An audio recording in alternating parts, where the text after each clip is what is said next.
defense, slamming the door shut against South Carolina, crushing quarterback Stan Gelbaugh and his highly ranked Maryland teammates, and demoralizing Wisconsin with 5 interceptions. Those boys are ranked 3rd in the nation. Meanwhile, interstate rival Michigan State lost starting quarterback Dave Urema and headed to Iowa with inexperienced Bobby McAllister. But the freshman from Florida nearly shocked the top-ranked Hawkeyes with its brilliant performance. Today, Michigan State against Michigan.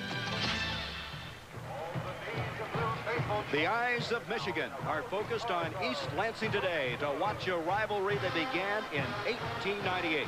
A clash between 2 schools located just 65 miles apart, Michigan and Michigan State.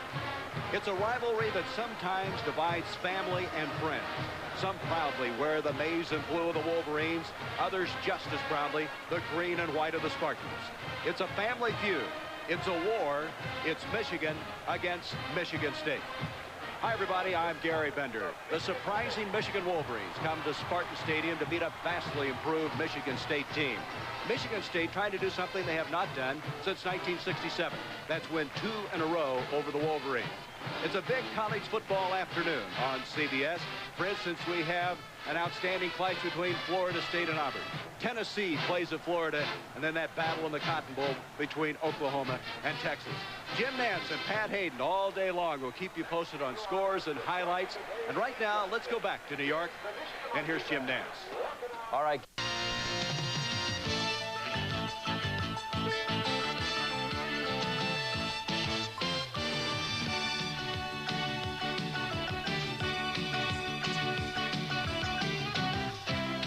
Michigan met Michigan State for the first time in 1898. And over the past 15 years, the Wolverines have dominated. But last year, this play, an 87-yard punt return by Spartan Bobby Morse, turned the game around, giving Bo Schembechler only his 3rd loss in 16 games against State. And it sent Spartan supporters home happy. Today, they'll meet for the 78th time. Michigan versus Michigan State, live from Spartan Stadium in East Lansing.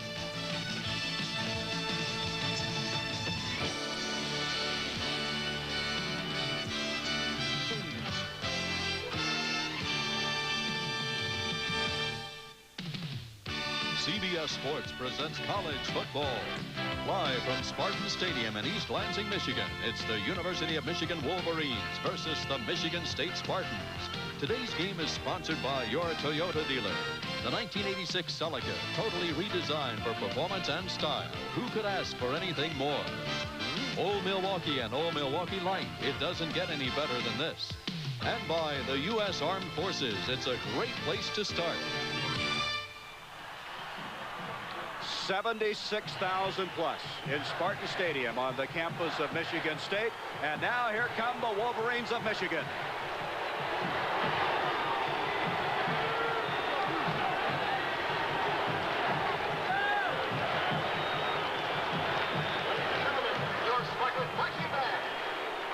The Dean of Big Ten coaches, Bo Schembechler, in his 17th year.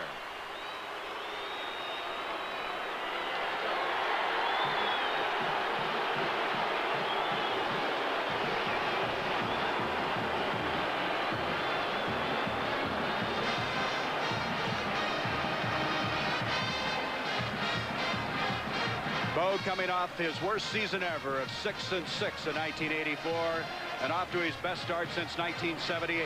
And here come the Spartans of Michigan State.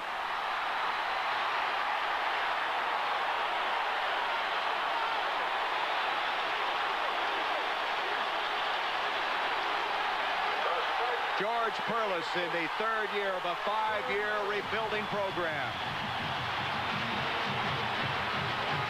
And so the color and excitement of Big Ten football. And welcome to Spartan Stadium, home of football. And again, everybody, I'm joined by the coach, Eric Parsegian.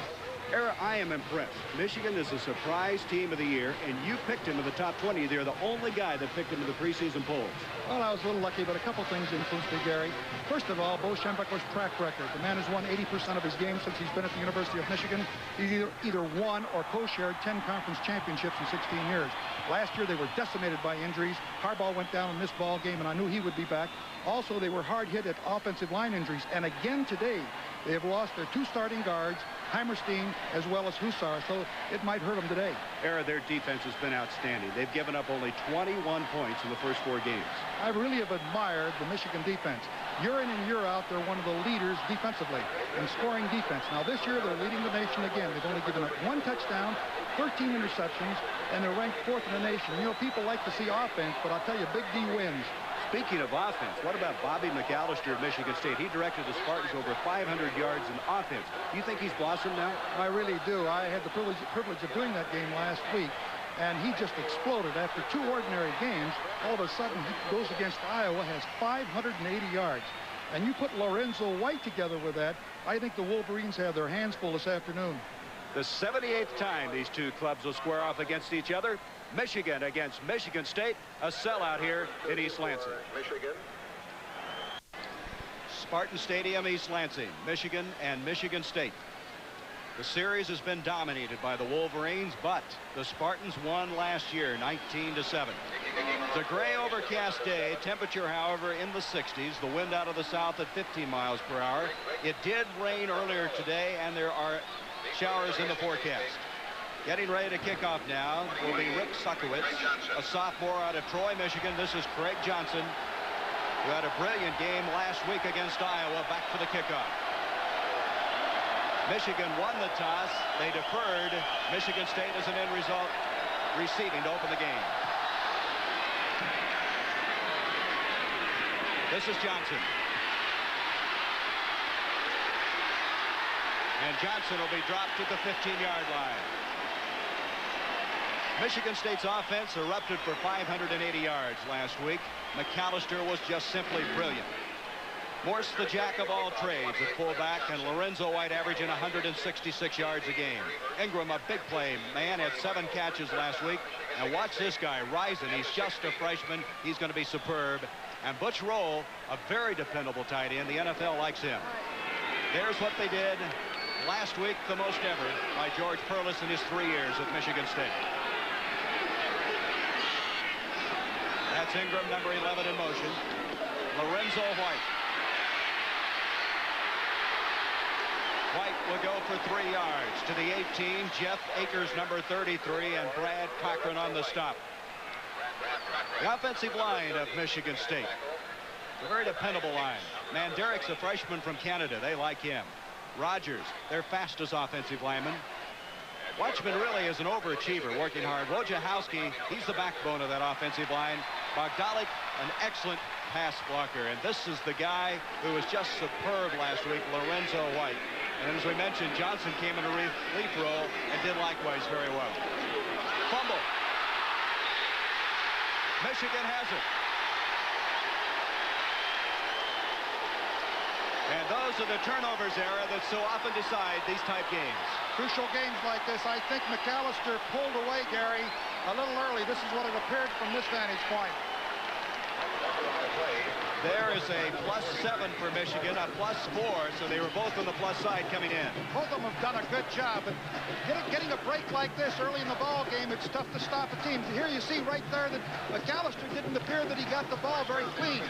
And of course, Michigan comes in, takes advantage of it, and they have the ball in excellent position. That's Andy Moeller that got on it, Aaron. Andy Moeller, the son of Gary Moeller, the assistant head coach and defensive coordinator. First down for the 15. Jamie Morris. Jamie Morris and company. Let's look at that offensive picture for the Michigan Wolverines. Harbaugh, boy, when they lost him last year, their season went out the window. Gerald White, he was a former tailback, now playing fullback. Here's Morris. He's just been superb. Kolasar is just a freshman. They like his speed. Jokic is 6'8". And Caddis, they think he's the best tight end in the country. From the 15, second down and 9.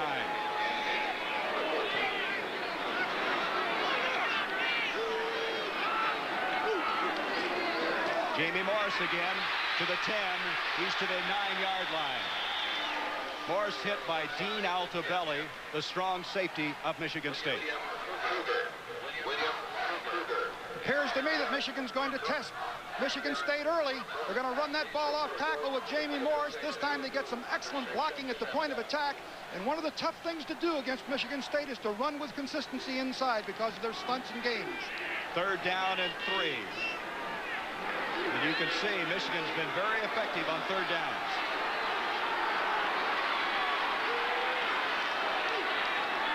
Harbaugh on the 3rd and 3.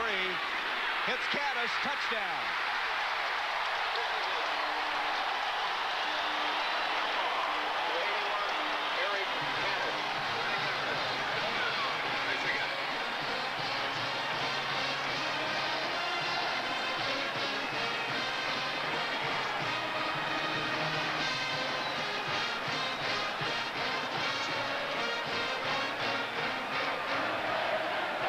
Caddis coming up with his 4th touchdown catch of the season. Point after attempt now by Mike Gillette, number 19. The freshman hits it down the center. 7-0. The Wolverines. Michigan State. Let's take a look at this touchdown. I think Michigan State was deployed with the idea that Michigan was going to run the football. Harbaugh comes right back into the pocket.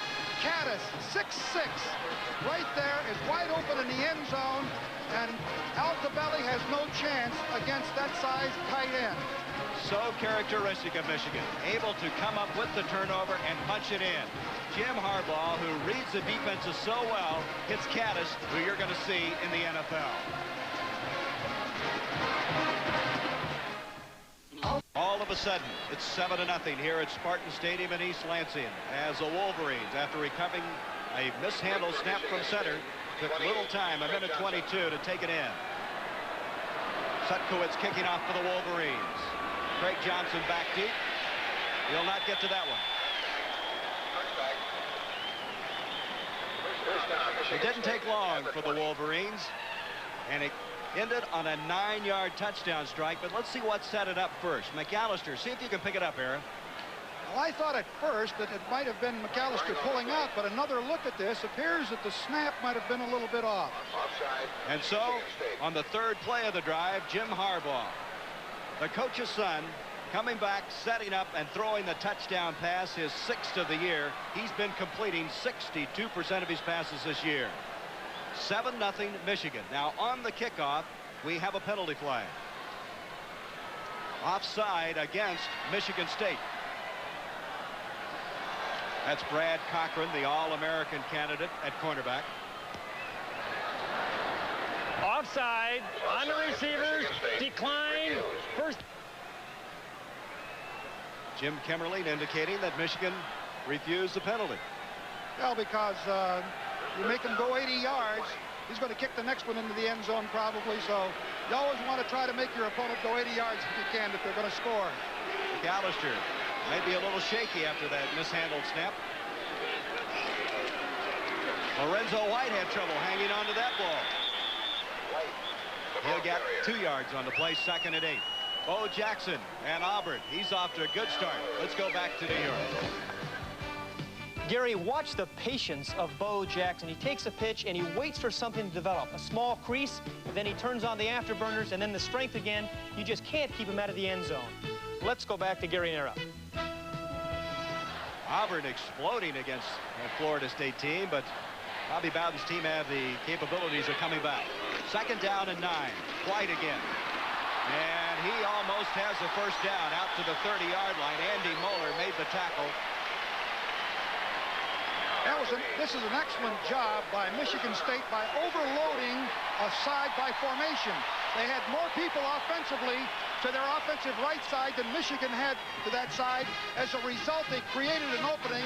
You see Gant number 14 coming in there with help from other Wolverines. Good call by the Spartans. It was a first down. Let's look now at the trenches.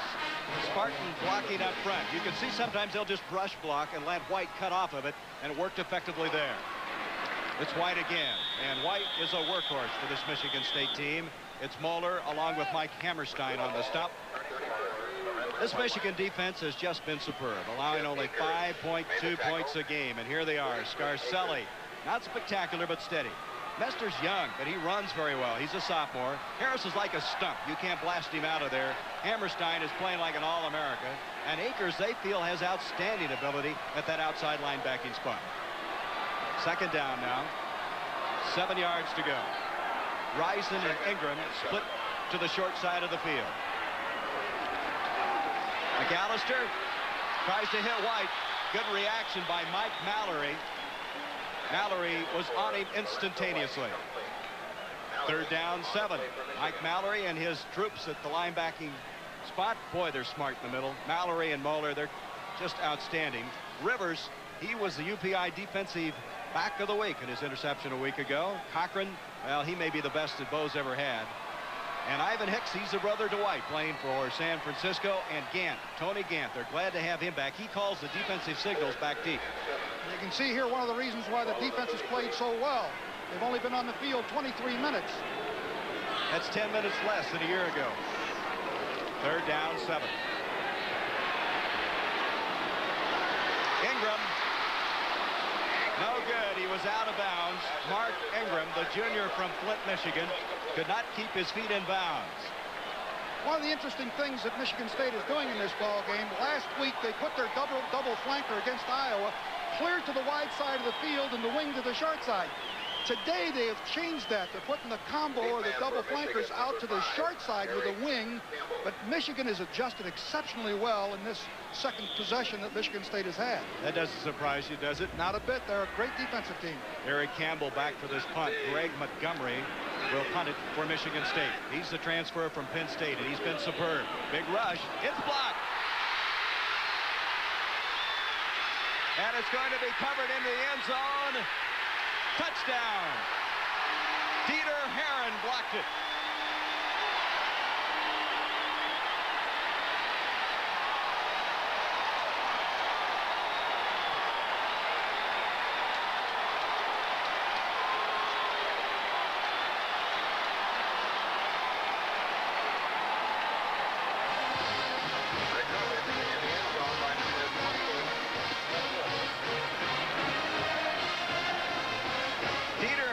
The guy that blocked it. Ed Hood is the guy that fell on it for 6 points.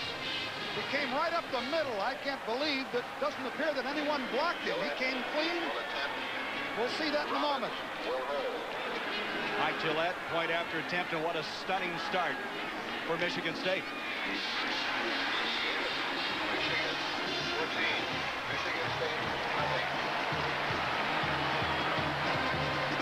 Watch over the left shoulder of the center. See what happens. He comes clean.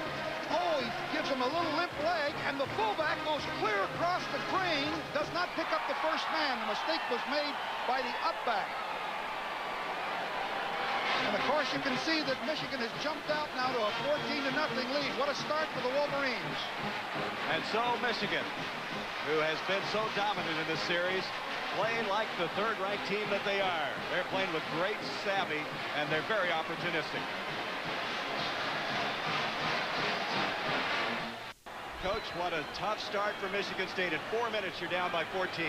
This can't give the ball to your opponent at the 16-yard line and then give them another score on a block kick.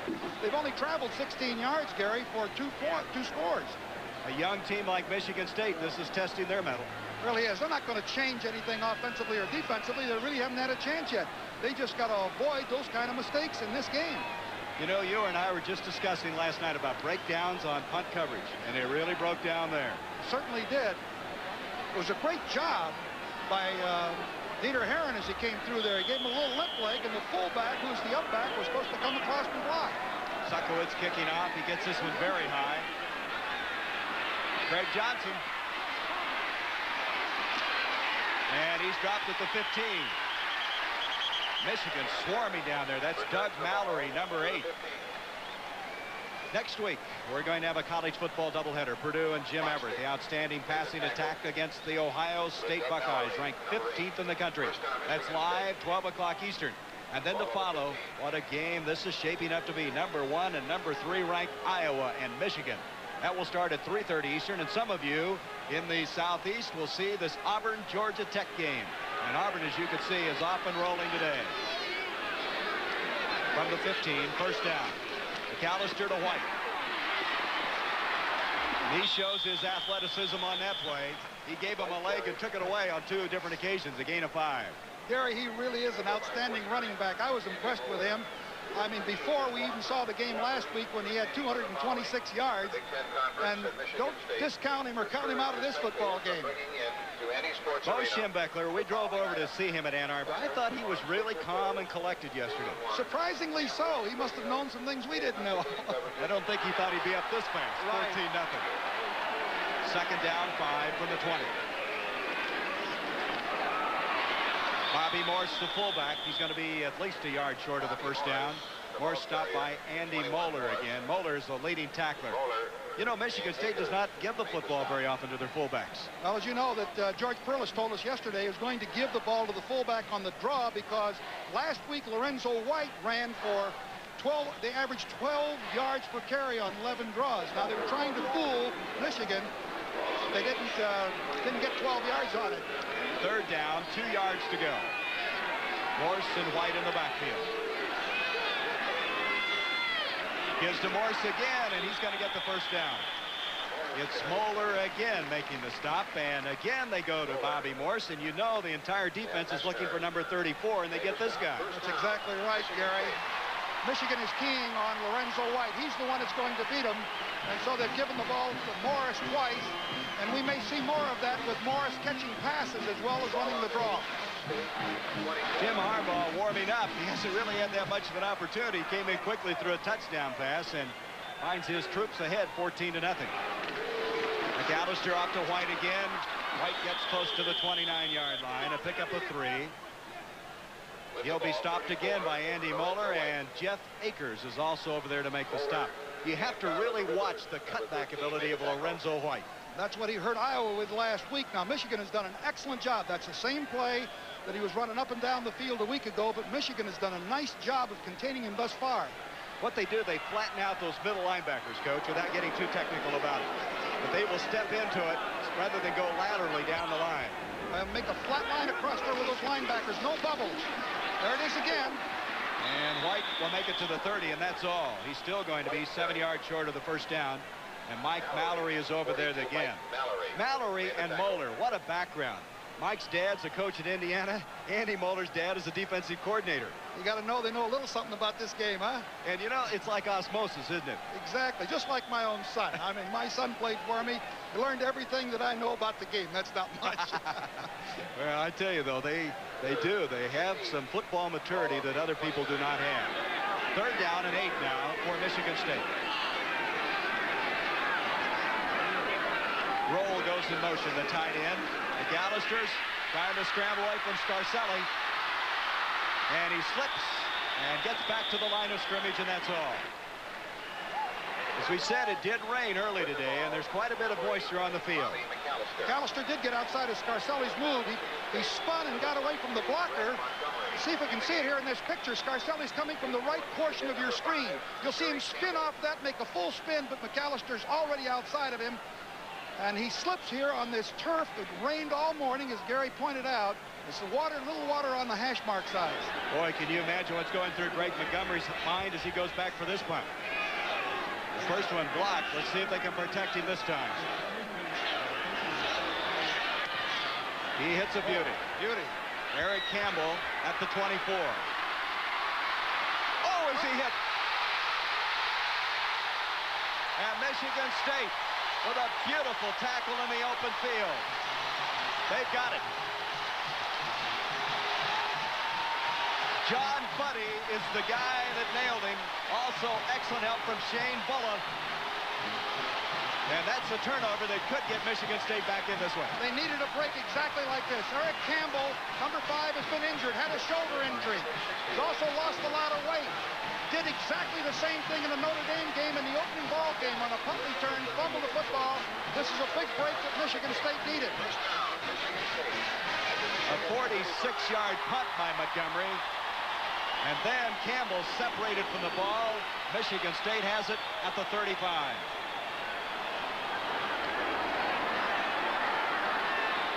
I'll bet we see Gant in there after this at that safety position of punt returns. Campbell has not been well. He's been ill. He's down to 158 pounds.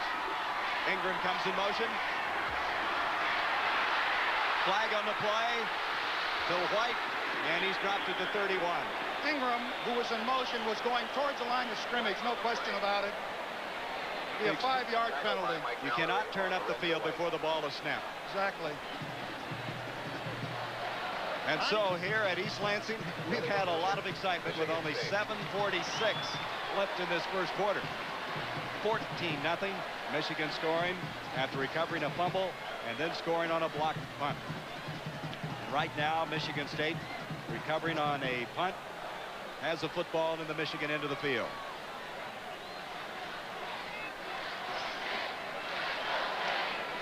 Going to take the 5-yard penalty, make it 1st and 15. We have an illegal shift against the offense. First down. That'll be back at the 40. That's in the Cotton Bowl. 2 unbeatens. Tied a year ago, wasn't it? 15-15? That's right. Auburn now, see, Florida State's coming back. They have that capability. Florida, Tennessee. First down now. 15 to go. Lorenzo White. And he goes nowhere, and a swarming Michigan defense. What a marvelous job by the Michigan defense. Lorenzo, or I should say Michigan State with Lorenzo White a week ago, used that same drive draw play, hide in there behind that center and right guard, and then try to sneak through there. But the linebacker stayed at home, and the backside stayed at home, and really stopped that play. Interesting thing about White, though, Coach, he gets stronger as the game wears on. He's one of those backs who needs to carry the ball a lot. He can go 40 times, no problem. You know, he's not a little guy. This guy's 205 and can run. From the 41 now. 2nd down and 16 yards to go. Bobby Morse in motion. McAllister showing good poise to roll the tight end. He'll be knocked out of bounds. Pick up a maybe 2-3 yards on the play. That was Brad Cochran defending on the play. You see, he fakes the ball here to White, who goes to the sideline and then throws to the wide side of the field. As you see, roll break out. It wasn't for much yardage, but it is a completion. And it's, oh gosh, it wasn't much yardage, was it? No, it's Gary? 3rd and 13, Coach. Yeah, I thought he had picked up about 5 yards on it. He only got a couple yards on it. That's the athleticism again, though, of Cochran. He can cover so much ground. Tremendous corner man. Ingram, Rison split out along with Bobby Morse. The single back is White. 3rd and 13. And he's just throwing that one away. And almost intercepted, and that was not a wise throw. No, that was bad judgment on the part of McAllister. Now, he did not throw one poor ball last week. He used good judgment all day. Should have thrown the ball out of bounds. That very easily could have been intercepted. Exactly right. 17, Central Michigan, 3. And so it's going to bring up a 4th down. It appeared the ball was going to be intercepted right here. The ball's bopped around a little bit. Ingram almost stepped in there and got the ball. That was Tony Gant that almost picked it off. There he is. He is like a center fielder back there. And McAllister, I think, just like Michigan State, a little shaky. I think the start has affected his play. I'm sure it has. Montgomery will punt on 4th down. Tony Gant, as you mentioned, he's in there. You called that one, Coach. He's back for this punt. Oh, does he hit this one high? And they're going to down it at the 1. Beautiful pooch kick. I don't believe I have seen a punt go higher than that. 36 yards to the 1. Greg Smith, number 80, downed it there. Number 23, Greg Montgomery, has really come back after having a punt block, a beautiful pooch kick out at the 1, and he's given his team a chance now to get some points on the board if they can hold here. You know, Gary, that's not an easy thing to teach. I had a lot of punters that always wanted to put it in the end zone. You tell them just to bunt punt it or pooch kick it. Montgomery did a beautiful job. From the 1, Harbaugh and Michigan with a 14-0 lead. Kolazar, 40 in motion. Jamie Morris and the 5'7" sophomore lunges to the 7. Jamie Morris carried for Michigan. Well, the National League playoffs, the championship series continuing, and St. Louis trying to get back into that series, trailing 2-0, playing at Busch Stadium, 4-1 lead in the 5th inning. Morris did a very good job on that play. There wasn't that much running room and still got additional yardage.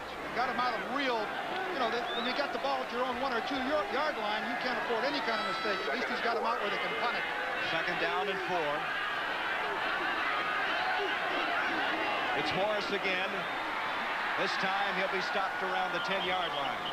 Shane Bullen, number 41, the 4th leading tackler in the Big Ten, and of course his daddy, now the head coach of the Buffalo Bills. They're about a yard short. It's 3rd down coming up. The whole idea of the defense that George Perles uses, you see right there, Shane Bull is a middle linebacker, and they try to keep him free by having the defensive lineman keep all the blockers off of him, and he stepped in there beautifully there and executed it just the way you're supposed to. And another coach's son. Yep. So it's a 3rd down, and it's just a matter of inches now. 2 tight ends, Caddis and Jeff Brown, come in. Harbaugh, who's big and strong at 6'3" and 205 pounds, gets the 1st down.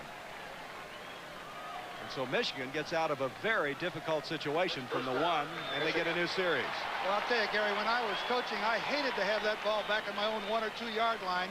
You're working out of your own end zone, and any kind of slip, any kind of a mistake can be very costly. At least they have it out in working room now. What's interesting is you look at Bo Schembechler, is his team able to run right at Michigan State. They usually try to shut that down in the middle and make you go outside. Right, that's a very important key in this ball game, whether or not Michigan can consistently run inside. The 2 starting guards are out of there, so they're a little patched up. Here's Morris. And he just kind of picks his way to the 20. Phil Parker, the 2-time all Big Ten safety, made the stop for Michigan State.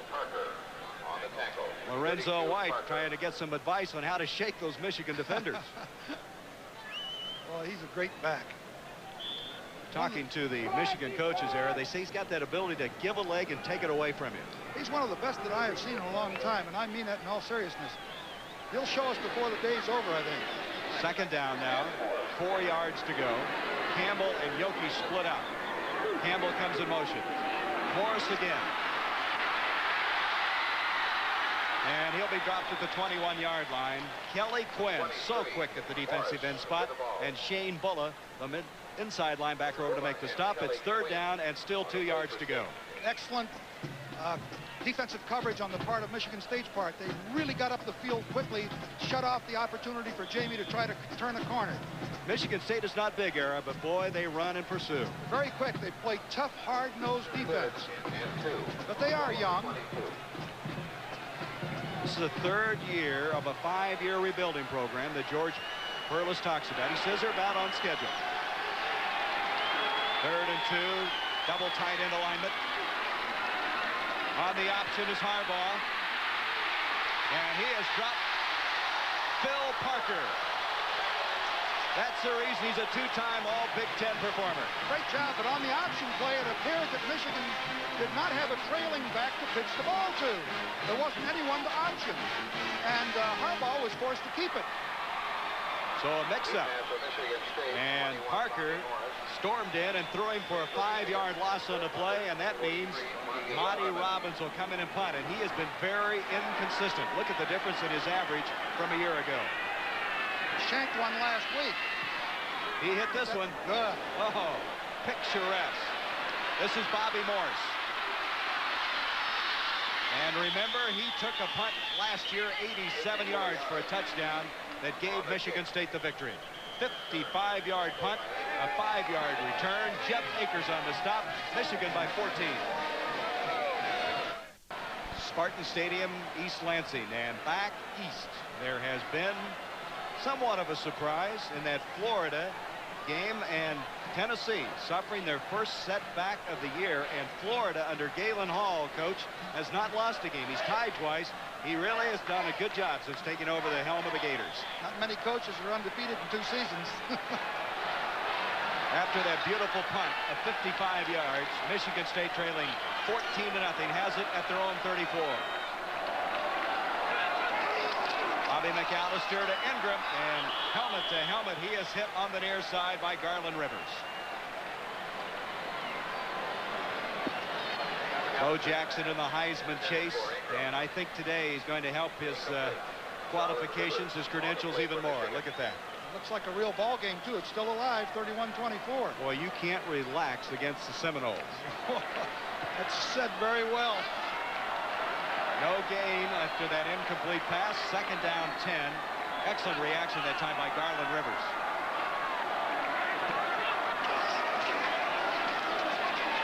McAllister in trouble, and down he goes. That's Mark Messner, the sophomore from Milford, Michigan. He is very young, but you can see how quick and active he is. Gary, couldn't quite see it on the film here, but Ingram is trying to go out and up. They're trying to bait Garland Rivers, but they're in a double coverage, and he is knocked out of bounds and allows Messner to come in for the sack. Beautiful defensive coordination on the part of the secondary, as well as the pass rush. Terrific work by Michigan. He came right over that offensive line, Messner did, and that's the sacks that have been given up this, or been actually executed by the Michigan defense. They've done it all this year. It's now 3rd and 18. Michigan last week was just superb. They had 7 turnovers, 5 interceptions. They just make you cough up the football.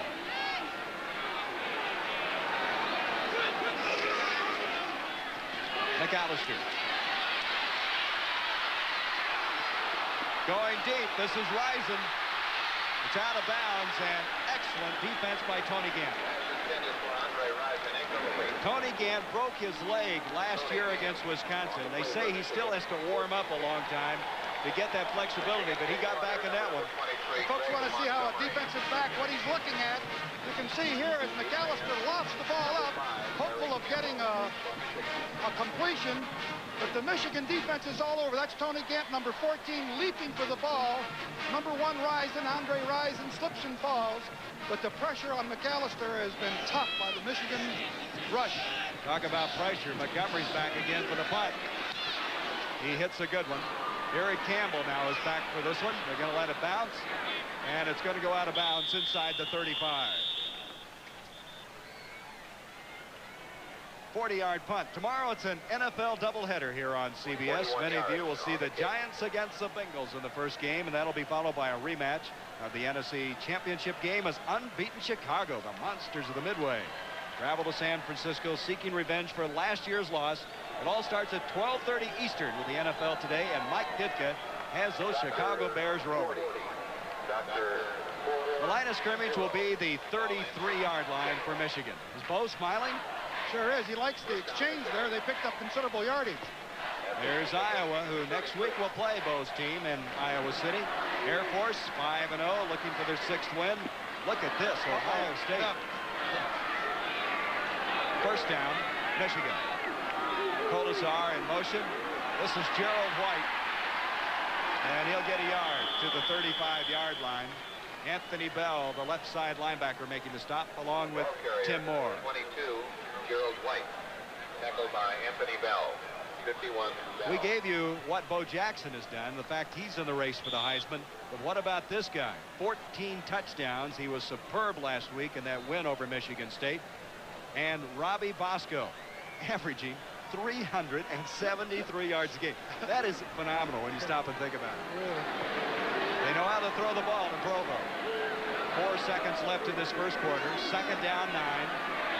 White wants to throw. He breaks out of it.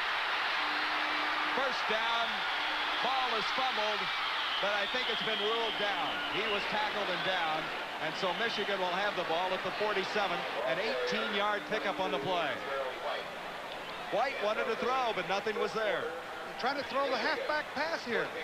Gerald White, who is really one of the best athletes on the team. He can do a little bit of everything, as evidenced by the fact Bo was going to have him throw here. But look how resourceful he is. He gives them a hip. White does not have the great open field speed, but from tackle to tackle, he is tough. And he takes it to the 47 of Michigan State before Ron Rowe made the stop. 14-0. Michigan leading Michigan State We'll return after this commercial break and a word from your local station. The 78th meeting between Michigan and Michigan State, and Michigan in that first quarter jumping to a 14-0 lead. A very opportunistic Michigan team that's been characteristic of them all year long. They have it now at Michigan State's 47, first down. Bob Perryman in along with Gerald White in the backfield. Jim Harbaugh to throw, and Kolesar, the freshman, with his second catch of the season. That will be a first down catch. Dean Altobelli making the stop, a 12-yard pickup on the play. Excellent first down call. Tailback action, holds the linebackers, and you can see Harbaugh putting the ball right there on the money to freshman Kolesar on the sideline. Excellent call, first down. Kolesar is one of those few guys that Bo will play as a true freshman. He has a lot of confidence in him. Likes his speed. Tough little guy, as he put it. First down now at the 35. Kolesar in motion again. Straight ahead. And little or no gain on that play. Well, you're down 14-0. Your confidence is shaken, Coach. What are you going to do if you're Michigan State? Well, it's a nightmare for George Perles of Michigan State. I mean, he's had a blocked punt for a touchdown, a fumble at the 16-yard line. He's just got to hang in there tough. Now, they did get one break on the punt thing, but they're having a tough time because of what happened in errors, not in execution by Michigan. You have the feeling they have to have something good happen to them. Exactly. Second down, 10 yards to go. Morris and Perryman in the backfield behind Harbaugh. Over the middle, that's Caddis, and a Burley tight end as a first down grab to the 18. There's a fight going on back here at the 45. Some pushing and shoving. That's Jim Ranella and Mike Kraus, 51. You know the emotions are high when you see that kind of a skirmish going on completely away from the football. Ranella's just 5'9", about 210, and George Perles told me, he says, he knows leverage. He's a wrestler.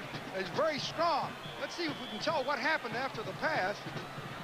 Well, there's Caddis right there, wide open. They put a blitz on the left side. He's uncovered, and Harbaugh picked it up. He was a hot receiver. Boy, Caddis, those high-top shoes looks even bigger, doesn't he? Yeah. First down, 17-yard pickup on the play to the 18. Kolesar comes in motion. Jamie Morris. And Morris will be stopped just short of the 15 by Shane Buller. Let's go back down to New York for a scoring update. Here's Jim Nance. Today, we'll keep you posted as we go back to Jim and Pat Hayden throughout the day. Second down now, 9 yards to go. Harbaugh and Jokic had it for a stride and could not hang on. An opposing target at 6'8", and Phil Parker all over him, and I think he's talking to him after the play. Look at the size differences. The two of them stand there. You've got Jokic at 6'8", and Parker's about 5'11". But Parker's playing like he's 6'8". Right. Bo told us he feels Jokic has a great future ahead of him. He's going to be a great one someday. He was a basketball player, and of course Bo was telling us, he told me yesterday as well as we were sitting there, Gary, told you that Jokic is having a little trouble learning to read the coverages, but he's coming along. Third down and 9.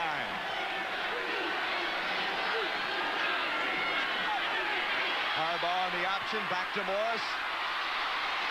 And Morris will be stopped short of the first down. It'll be a fourth down. Phil Parker flying over there, and Anthony Bell did a very good job stringing that play out. Good work. It's the first time that Michigan has run the option in this football game. Michigan State had not looked at the option. You look at it from an end zone view, it's a reverse pivot by Harbaugh. They pull the backside guard, Kraus, and he comes down the line, deals it off, but you get good support by Bell coming up, number 51 right there, along with help from, that's Parker.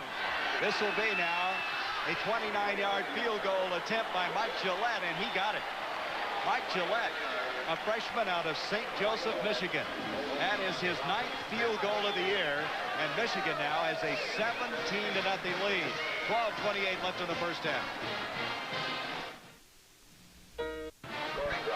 Watch Parker, the free safety. I've circled him. Watch him support all the way over and take that option play. Unbelievable by Parker in speed and quickness. There you see the reverse pivot by Harbaugh coming down the line on the option. Look at Parker come all the way from the backside. The ball is thrown out from up in the booth here. I thought they were going to get a lot more yardage. Parker comes over with Bell. Great defensive work. Boy, that really stretches the defense, doesn't it? That has to have that kind of play to stop it. He is really an outstanding free safety. So it all started with the mishandled snap and then the block punt, and now it's continued on as Gillette just added a 19-yard field goal. Mike Gillette is already a big favorite of Bo Schembechler. Just a freshman, he feels he's a tremendous competitor. Craig Johnson back to receive the kickoff from Suckowitz. Johnson dancing around, and he's in trouble. Excellent reaction that time by Michigan. There's just no place to go, and they're going to start inside the 5. The Toyota Leadership Award is presented weekly to a team member who has been singled out by his athletic department and faculty advisor for his team contributions, grades, and citizenship. And today's game winners are Eric Caddis of Michigan, their tight end, and Pat Schumer, a backup center of Michigan State. And Toyota will donate $1,000 to the general scholarship fund of each school. That time, Johnson showed some of his inexperience. Yes, the wedge was set up in the middle of the field, and he was clear on the left hash mark. Excellent play by David Arnold, the freshman, who got back there to drop him. From the 3, Lorenzo White comes out of there. Looked like he was headed for a big gainer, and all of a sudden was snapped up by Garland Rivers, number 13. But that shows you, Era, his potential, an 8-yard pickup.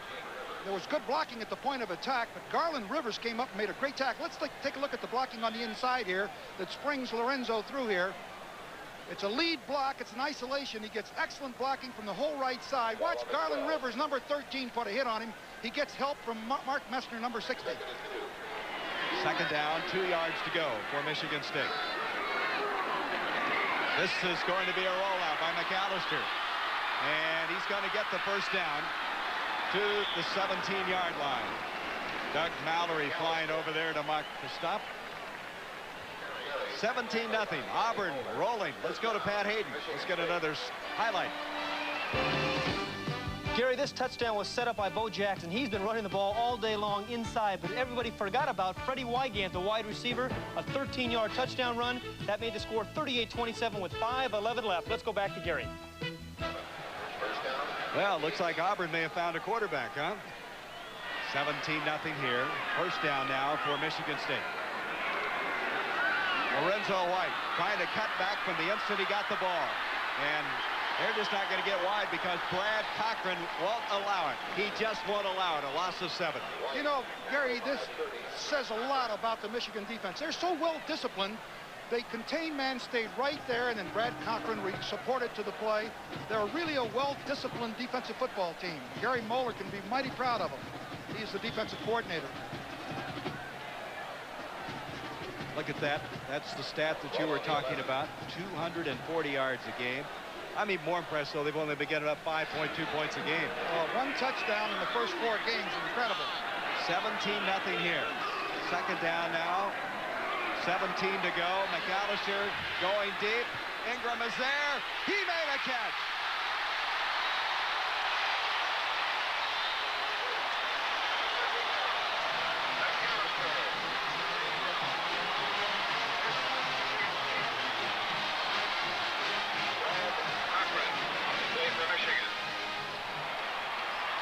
Yards.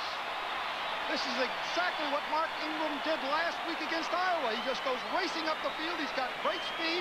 McAllister just puts it up there. The ball is high. Watch Ingram step inside, make a sensational catch away from Brad Cochran, who is the best cornerman we've known in a long time. Great job by Mark Ingram. Ingram last week had a 52-yarder. Now with a 50-yarder here. First down, and now a timeout for Michigan State. Bobby McAllister wants to be sure he's got everybody in place. The Spartans use their first timeout. 10-13 to go. Michigan by 17, but the Spartans on the move. The faithful of Michigan State with some new hopes after that 50-yard pass. Tomorrow on the NFL Today, Irv Cross will be live in San Francisco before that Bears 49ers game. And ex-49er John Brody will be a special guest in the studio. Plus, you're going to have a live interview with Whitey Herzog and Tommy Lasorda. The Cards and Dodgers continue their National League Championship Series. It all begins 12:30 Eastern here on CBS. that might be the success area we're talking about that Michigan State needs to start to come back in this game. Really needed that pass. They're in 4-down area, 39-yard line. Now they need to make something happen. From the 39 of Michigan, Bernard Wilson now into the football game and a wide out. White and Bobby Morse, the running backs. Lorenzo's got a hole to the 35, 30, 20, knocked out at the 16.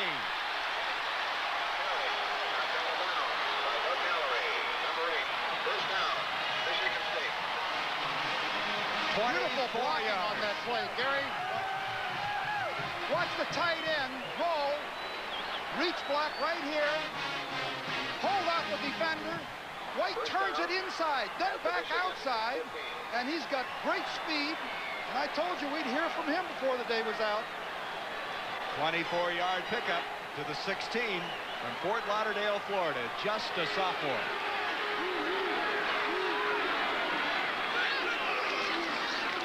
White the other way, cuts again, and he's to the 11-yard line. You believe that cut? He is absolutely cutting on no area at all, and we have a penalty play.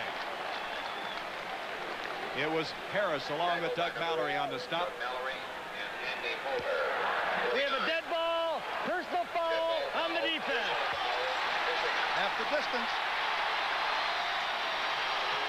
It's interesting that Michigan has gone to an even defense. In other words, instead of staying in their standard defense where they have a man right on the center's nose, they have moved over, and it leaves some seams and daylight between the outside man and the inside man, and White is picking it very nicely. Andy Moeller is the man guilty of the penalty. Let's look at it. Dead ball. He'll be coming from the left-hand side. Here he comes, Moeller. Half the distance to the goal. And too late, and that will move the football to the 6-yard line of Michigan. White takes such a beating, and you just don't need that added on. That was a good call by the official. It was a late hit. First, well, there's going to be second down, actually, and a yard to go for the first down after the penalty. Penalized them half the distance to the goal line. But Bernard Wilson, the only split out to the top of the screen. It's actually second down, less than a yard to get a first and goal. looks like they've deployed to the goal line defense. Michigan has. White, 5, fighting to the 1. And another penalty flag. Mark Messner made the stop initially for Michigan, but let's sort this one out. Might be holding on Michigan State. We have illegal use of the hands on the offense. Tough penalty down in here.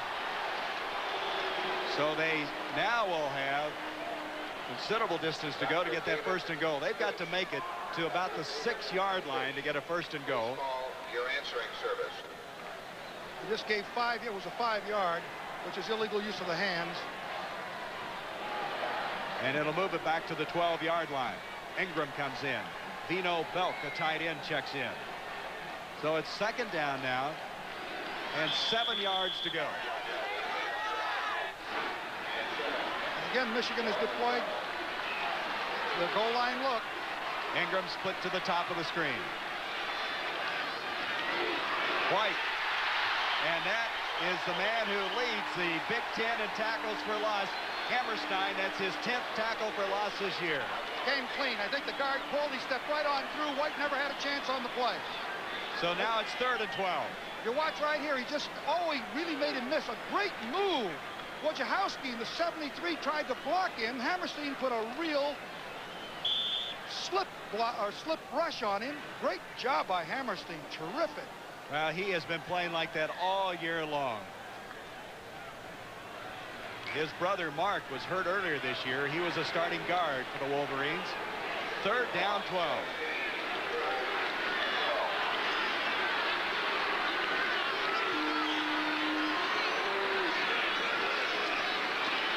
The pressure on. Messner, Scarcelli were there, along with Ivan Hicks. He did not have a chance. You see, Gary, the penalty was the costly thing. This is what drives coaches crazy. There's George Perlis. He's got the ball down at the 1-2 yard line with a first down. A holding penalty. Back they go. They put a blitz on here, and you can see the Michigan defense is really going after McAllister. He has no chance. That's Mark Messner, number 60 right there, along with Scarcelli, and absolutely no chance for McAllister, but the penalty is the key thing. Michigan State lost 26 yards in 3 plays, and now the field goal attempt, Chris Caudell, who's 4 of 8. This will be a 46-yard attempt. You can see his longest, 49.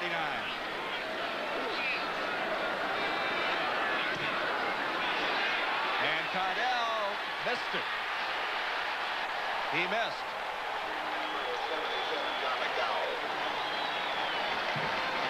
And so with 7:46 to go in the first half, Michigan State loses a golden opportunity. Michigan State comes away empty. They still trail 17-0. And Minnesota, Lou Holtz's team, a 21-10 victory. And this Minnesota football team, a very big surprise. This one started as Jim Harbaugh, after a fumble by Michigan State, hit Eric Caddis from 9 yards out to make it 7-0. And then a block punt. Ed Hood pounced on it in the end zone. It was 14-0. Michigan then coming back to add the field goal. Mike Gillette from 29 yards out. And then Michigan State got to the 1, only to be penalized back and did not hit their attempt from 46 yards out, the field goal attempt. From the 29 now. First down for Jim Harbaugh. The blitz by Ramella. He got away. Complete to Jamie Morris. And Morris wrestling with Anthony Bell. Harbaugh, complete to Morris. Tackled by Bell.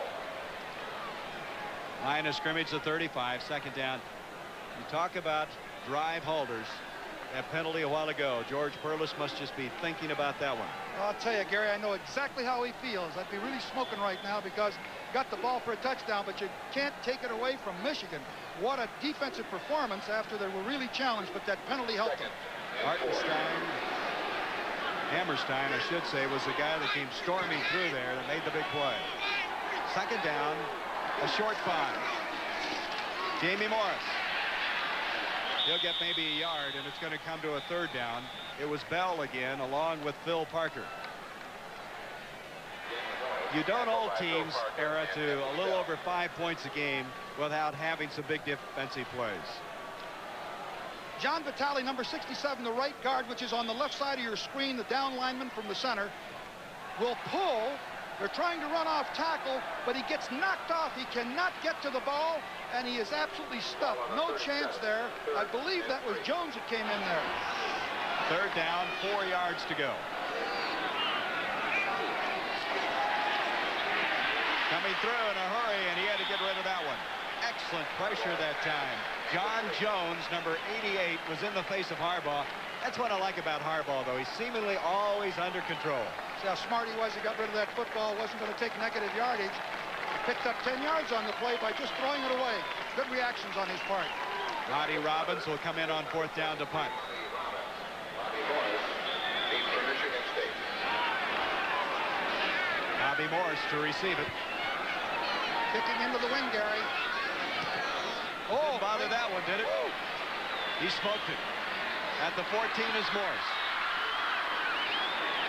Morris is more of a punt catcher than a return man, even though he returned 187 yards a year ago. But the sure hands returns it just short of the 20. A 51-yard punt that time.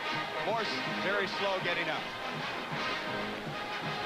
Well, we mentioned a while ago Minnesota and Lou Holtz winning their football game. And Iowa, next week, they meet Michigan. They tied Wisconsin, you might recall, a year ago. Chuck Long is really a dangerous passer. They ended up in a tie last year in the Cotton Bowl. Did that happen 2 years in a row? Good. I can't believe 52 points against Florida State. Florida State's a very young football team. And, of course, Florida handing the ball as their first loss. And Air Force, Navy's hanging in there. yes, they are. Air Force, a big win last week against Notre Dame. Line of scrimmage just short of the 20. McAllister to Ingram, and boy, he got taken apart by Garland Rivers. That's the kind of pass that you could really hang your receiver up on. Michigan secondary covers a lot of ground when that ball's in the air. Once it's up there, boy, they really move to it. At halftime, you're going to see more highlights on the Provincial College Football Report. We'll have an interview with Jim Young of Army. They likewise are unbeaten. Jim Nance and Pat Hayden will have the scores and highlights, as we have 6 minutes left in this first half. McAllister in this football game is 2 of 8 for 53 yards. And of course, the big one, the 50-yard completion.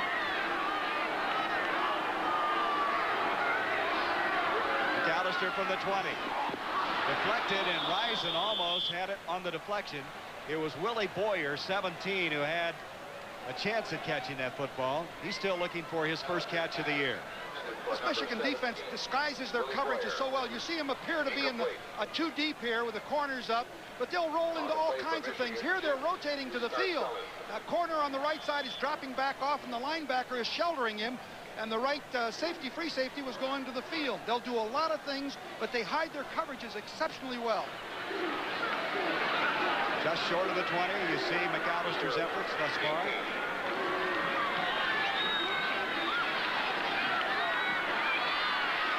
He's going to take off.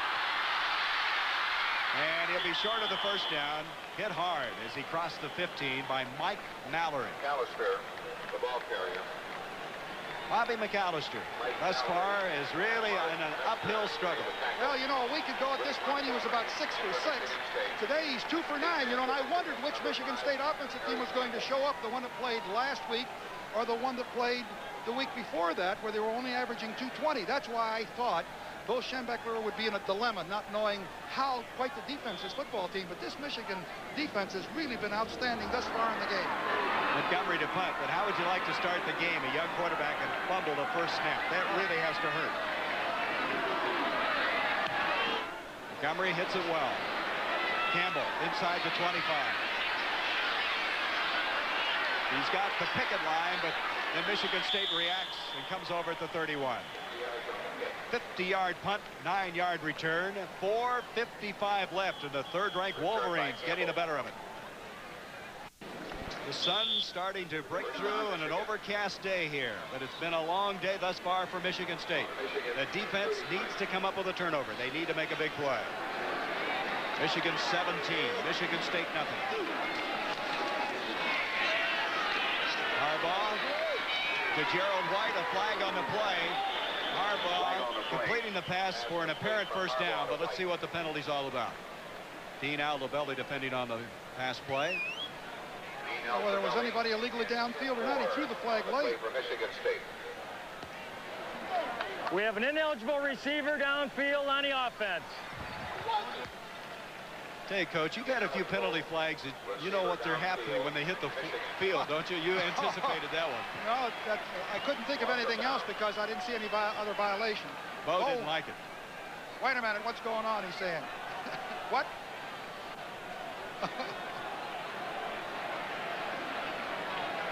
You know, Michigan coming in here, and you talked about this at the top of the broadcast, was a little concerned about their offensive line because of losing Hammerstein and then Huzar, the other guard, not playing today, but they've really done a good job again. They've had a lot of problems on the interior. Mike Huzar is out. He should be back next week at strong guard. And you can see the difference in the weight differential between the first game starters and today. Against Notre Dame, you see 274, now it's 255. And, of course, coming in the guard spots, that's where it dropped off. Second down now after the penalty, 2nd and 15. Harbaugh to Morris. And a 5'7" sophomore has a first down, zipping out to the 44-yard line before Tim Moore and Phil Parker made the stop. Well, we're talking about the interior. Watch this little draw, little delayed draw. Morris comes over. Look at the blocking. Look at the hole in there. Beautiful job. Parker finally makes the play with help from Moore, but watch 79 of Michigan, which is Clay Miller. Drive the man clear across. That's why that hole is so large. He's getting help from Mike Krause, number 51. Jamie Morris, 11 carries, 48 yards. That was a 17-yard scamper to the 44. Here he goes again, and this time he's hit at the line and buried. Joe Curran was there first. Tim Moore followed. Moore a week ago had 19 tackles. Thing about Moore, you look at him, 5'7". What do they list him at? 175 pounds. You say he can't play major college football, but he's tough.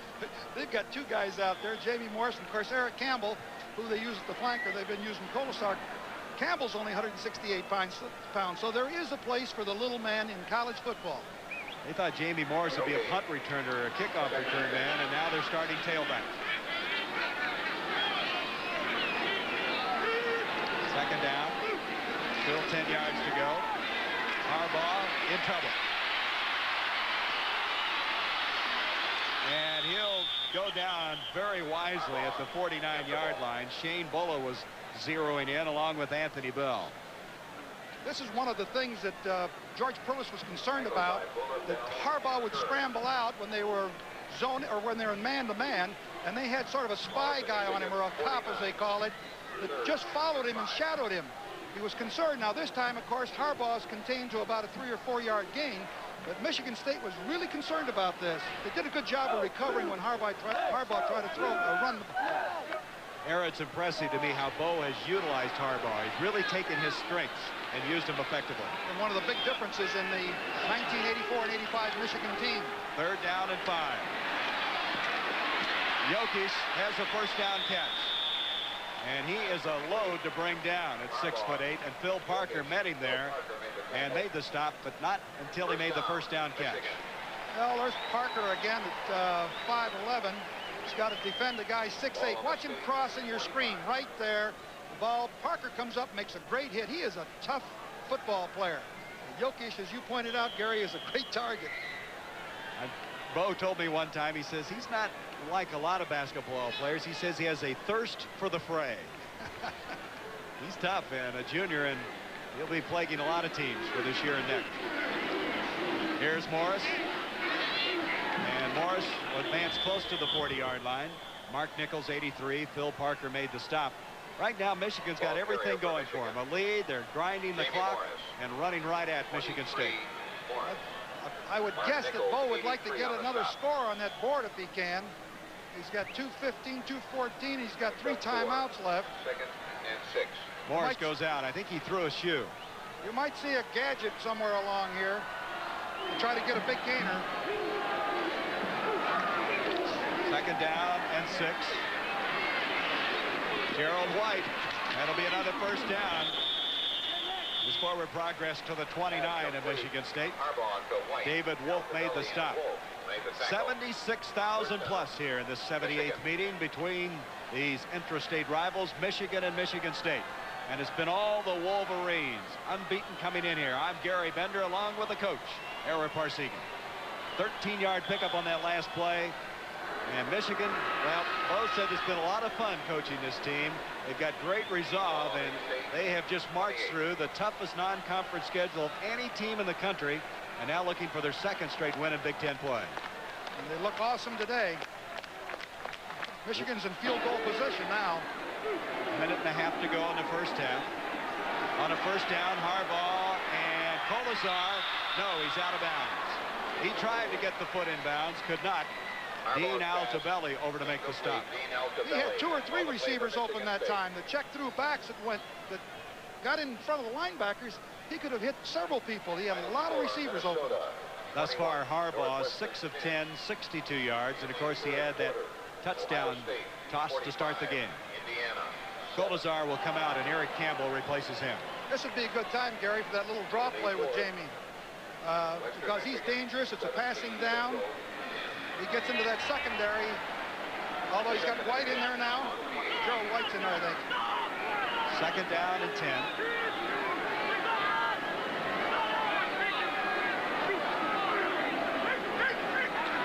Harbaugh, and this one is intercepted. The interception is made by Phil Parker.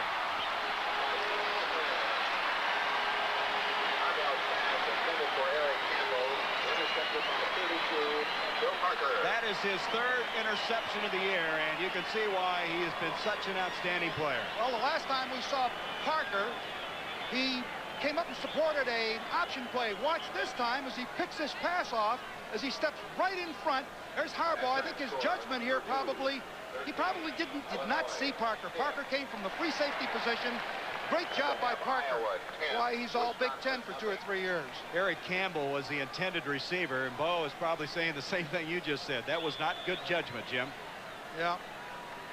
He would have liked to have gotten another score on there if he could. That for Harbaugh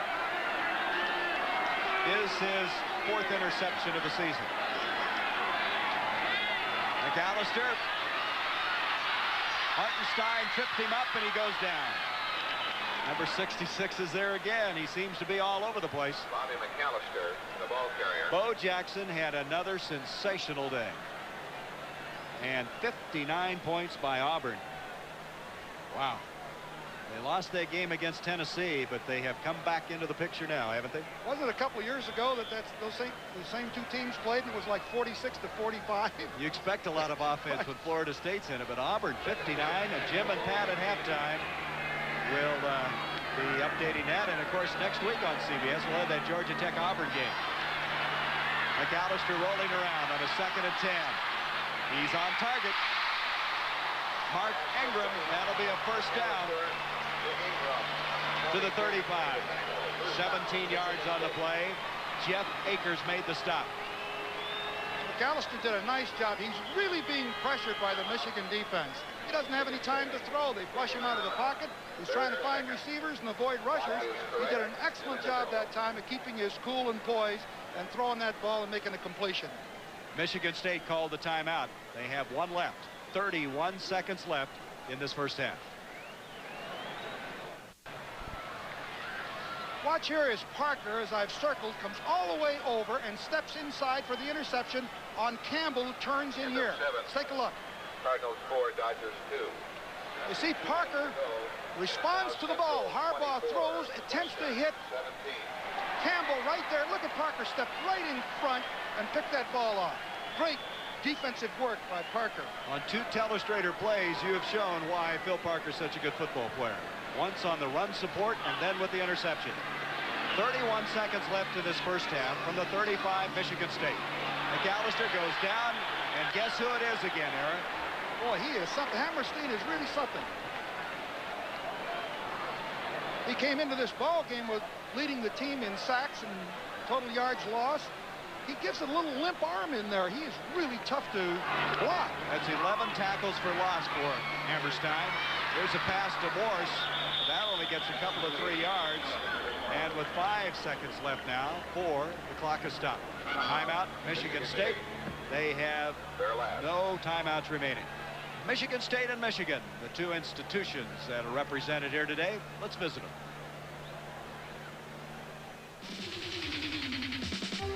At America's premier land-grant university, we've produced 5 Rhodes Scholars in 4 years, and the nation's most widely used anti-cancer drug. We're the home of the nation's Institute for Research on Teaching and the national superconducting cyclotron. We're proud to be the pioneers of the land-grant commitment serving people.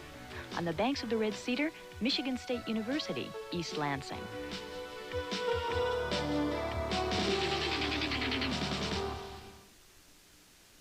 The University of Michigan is a very proud member of a very small set of institutions called research universities, combining distinguished scholarship, education, advanced research training, and professional training in a way that is distinctly American.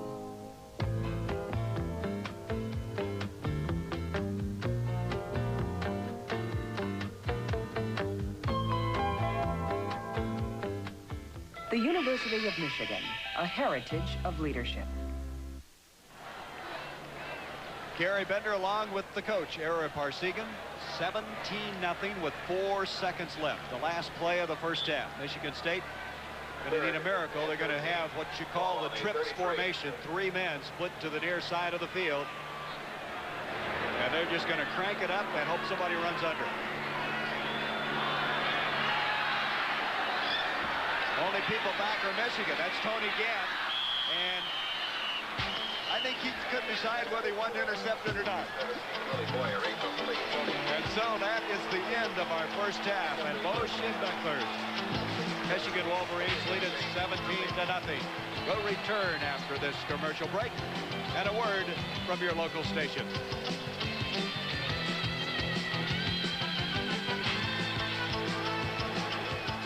College football report here on CBS. I'm Jim Nance along with Pat Hayden. We're at halftime in Michigan, 17-0. Same old story. That defense just won't quit for the Wolverines. They have been remarkable. You know, the interesting thing about their defense, no superstars really there, but they play extremely well together. They play with a great deal of emotion. And let's talk about Michigan State's offense. They're not good enough to spot Michigan 14 points and come back. All right, Michigan and Iowa next week, a game you'll see here on CBS. Let's get to the top 10, where 5 games this week involving 2 ranked teams. And the Hawkeyes right now having a run for their money from Wisconsin. It's 13-7. The Hawkeyes lead in the 3rd quarter. Iowa was in front 10-0 at the half, but the Badgers got back in it with the 2-yard touchdown pass to Joe Armentrout. Iowa has added a field goal. It's 13-7 Hawkeyes midway through the 3rd quarter. Number 2, Oklahoma it's just a final. They have just beaten Texas 14-7. Another big day for the Sooner defense. This was the winning touchdown in the 4th quarter. Troy Aikman, of course, out of the wishbone, flips it back to Patrick Collins, who will outrace the Texas secondary, 45 yards for the game winner. Texas today, 70 yards total offense, and the Sooners win it 14-7, first loss of the year for the Longhorns. 4th-ranked Florida State, known as one of the best road teams in college football, still have never won at Auburn in 10 tries now. Another big day for Bo Jackson. 2 touchdowns, 176 yards. Yes, he's got the speed, the power, and look at the determination as he gets into the end zone. 42 second-half points by Auburn, and they win it 59-27. Tonight in the Big 8, number 9, Nebraska at number 5, Oklahoma State. Also tonight, number 6, Arkansas will be in Lubbock to take on Texas Tech. Tennessee suffers their first loss of the year. Florida has the longest unbeaten streak in the nation. It's now up to 15, 17-10. The Gators winners today. And in the 2nd quarter, Alabama over Penn State, 7-3. The number 8. The most dangerous man, Dieter Herron, breaks through right here. Larson will bypass him and go to the next man coming from the far side. And Dieter Herron continues on, blocks the kick, and they go on down. Let's take a look. You see Dieter Herron come through. Larson goes right on by. And Dieter Herron is clear to block the kick. Costly error for the Michigan State Spartans. Herron with a block. Ed Hood came up with the fumble recovery for the touchdown. Bobby McAllister mishandled that first snap, and he's been fighting uphill all game long. You know, he came into this ball game off of a great game against Iowa. And, you know, completing all the passes and all the yardage, and then all of a sudden he fumbles the first exchange. They lose the ball, and it's 16-yard drive by Michigan. Tough on him. Lorenzo White had 226 yards last week, but really when you're not throwing the ball well, it just puts more pressure on White. Well, this tells you a little something about the Michigan defense. Very, very tough. All right, you're George Perlish. You're down 17-0. What are you going to tell your team to do? I'm going to tell my team, look, Michigan only drove 16 yards and a block kick for two scores, 14 points. The score should be 3-0. We can come back. You've got to come in there psychologically and inspire them, because mistakes really hurt them. All right, we'll be back with the start of the 2nd half. Michigan with a 17-0 lead over the Spartans of Michigan State. On the Michigan Wolverines with a 17-0 intermission lead as we're just about ready to start the 2nd half. Era, you look at the stats and it doesn't tell this football game, really doesn't. Breaks through right here. Larson will bypass him and go to the next man coming from the far side. And Dieter Herron continues on, blocks the kick, and they go on down. Let's take a look. You see Dieter Herron come through. Larson goes right on by. And Dieter Herron is clear to block the kick. Costly error for the Michigan State Spartans. Herron with a block. Ed Hood came up with the fumble recovery for the touchdown. Bobby McAllister mishandled that first snap, and he's been fighting uphill all game long. You know, he came into this ball game off of a great game against Iowa. And, you know, completing all the passes and all the yardage, and then all of a sudden he fumbles the first exchange. They lose the ball, and it's 16-yard drive by Michigan. Tough on him. Lorenzo White had 226 yards last week, but really when you're not throwing the ball well, it just puts more pressure on White. Well, this tells you a little something about the Michigan defense. Very, very tough. All right, you're George Perlish. You're down 17-0. What are you going to tell your team to do? I'm going to tell my team, look, Michigan only drove 16 yards and a block kick for two scores, 14 points. The score should be 3-0. We can come back. You've got to come in there psychologically and inspire them, because mistakes really hurt them. All right, we'll be back with the start of the 2nd half. Michigan with a 17-0 lead over the Spartans of Michigan State. And the Michigan Wolverines with a 17-0 intermission lead as we're just about ready to start the second half. Harry, you look at the stats and it doesn't tell this football game, really, does it? Well, it tells those mistakes that we talked about. And again, if I was George Perles, I'd say, hey guys, look at here, they only made 132 yards on us. We can get back in this game. We can't make any errors. We got to capture some of the breaks and get back into it. Look how much time they've had the football. That surprises me, over 16 minutes. Now, they've played an excellent football game other than those key things that we've talked about. You understand why coaches go buggy. Now, you ought to know your dad, Coach. He taught you all those things. You know that Bo's team is not going to let up, and I'm sure that was the thought at halftime for his team. Well, that's the other problem for the Michigan State Spartans. Look at the scoring here. 63-3 in the second half. Bo's ready to go here. You know, they haven't been scored on in the fourth quarter. And so next week, we're going to have some Big Ten action. Ohio State, and they were rolling today without Keith Byers. They'll play Purdue, and Purdue is averaging an amazing number of yards in passing. And here is the game that's shaping up to stop the world for a while. They're going to watch this one. Iowa, Michigan, number 1 and number 3. And then Auburn, you'll get a chance to see Bo Jackson, who had a sensational day today against Bill Curry's Georgia Tech team, a big doubleheader. Montgomery kicking off for Michigan State. Colasar will go back, and he won't bring it out. Well, we talked about how McAllister was struggling in the first half, and here's what Jim Harbaugh was able to do. Well, you can see the McAllister's not having a great afternoon, but I think you have to face the fact that you're going against the number 4 defensive team in the nation, the number 1 team in the country preventing scores. So, and they didn't get into those statistics without having a great ball club. Then you start the game fumbling a snap from center and get a block punt to add on to that. It's tough enough to beat these guys without that kind of problem. Right. From the 20 now, the Wolverines will have the football. Jamie Morris and Gerald White in the backfield. Jokic to the near side of the field.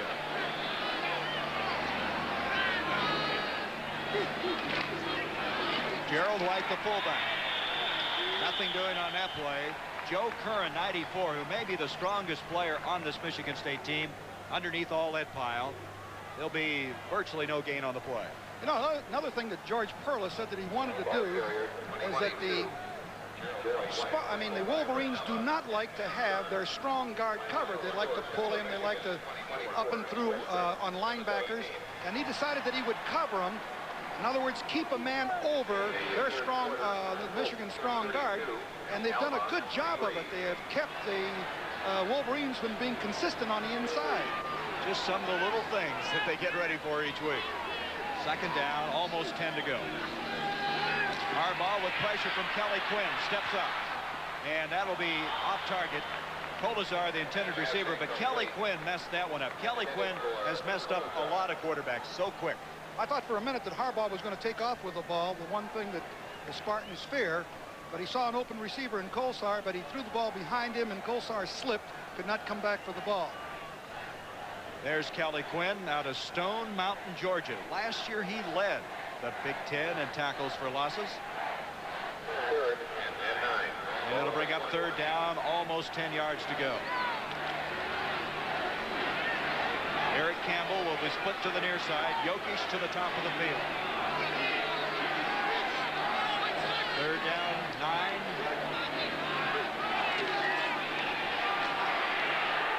And he's throwing it up to Caddis, broken up. Over the back was Rowe, Ron Rowe, also Phil Parker defending on the play. And Michigan's going to have to punt the football. Well, Harbaugh was lucky to get that ball off. Here he goes right back into the pocket here, and he knows that he's going to get hit. He feels the pressure coming from the right side. He just puts the ball up in the air, hopeful that Caddis will jump up and take it away from the defenders. But number 18, who is Ron Rowe, jumps up over Caddis' shoulder and knocks the ball down, does an excellent job. Here it is again. Look at the shot that he takes right there. I think that was Moore. That's who it was, Tim Moore. You're right. The punt now by Monty Robbins. Good rush put on. Bobby Morse calling for the fair catch. Runs a long ways to make it. He has it at the 38-yard line. 40-yard punt. We're at at Spartan Stadium in East Lansing, Michigan, for this intra-state battle for the 78th time between Michigan and Michigan State, has the Michigan Wolverines leading 17-0. And now the Dodgers had their 2-0 lead cut today as the Cardinals defeated the Dodgers in St. Louis 4-2. It was a game that started off in an opposite direction for Michigan State. They fumbled the first snap.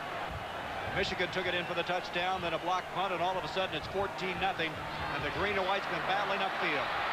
Here's Lorenzo White, who had 48 yards in the first half and just no place to go. Boy, I had to be impressed with the pursuit of the Michigan team. It appeared that White might be able to make it to the corner. As you look here, they've got 3 blockers out in front. He pitches the ball out. It looked from this vantage point that he had the corner with 2 blockers out in front. Watch the pursuit from the inside. It forces White to stop to try to cut back, and here comes the rest of the Wolverines. There's about 6 or 7 of them there. In particular, Jeff Akers and Doug Mallory. Second down, 11 yards to go. McAllister will take off on this one. He has some running room. Spun around, and very good second effort, about a yard short of the first down at the 49. Tony Gant made the stop. It's going to be 3rd down and 1 for Michigan State. Garcelli. Well, we'll update you on what has transpired thus far. It all began after a fumble recovery on a touchdown pass from Jim Harbaugh to tight end Eric Caddis. 7-0. Then the block punt by Dieter Heron. Ed Hood pounced on it, 14-0.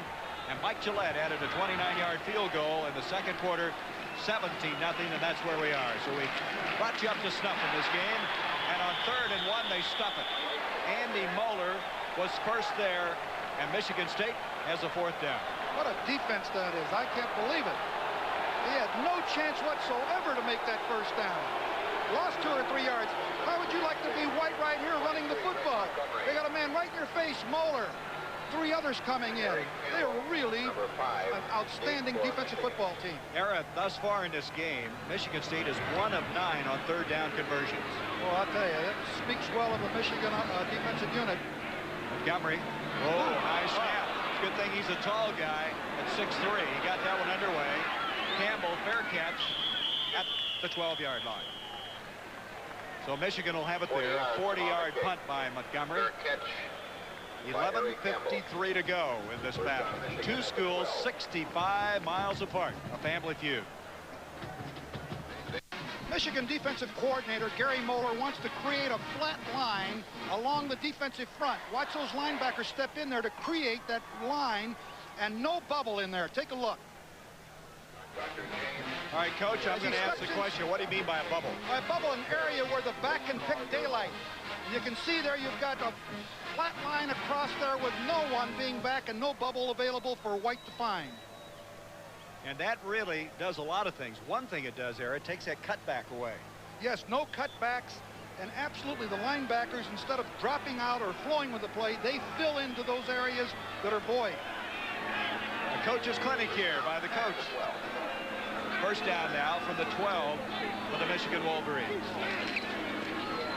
Jamie Morris out to the 15, and he'll be dropped there just across the 15-yard line. Anthony Bell and Phil Parker, who has a lot of tackles in this game.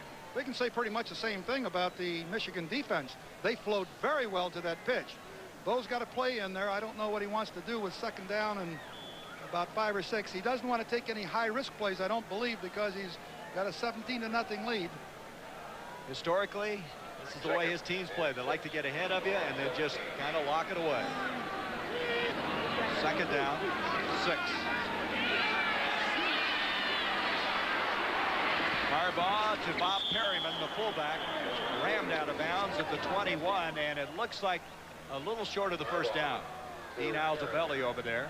It's going to be 3rd down, a yard to go.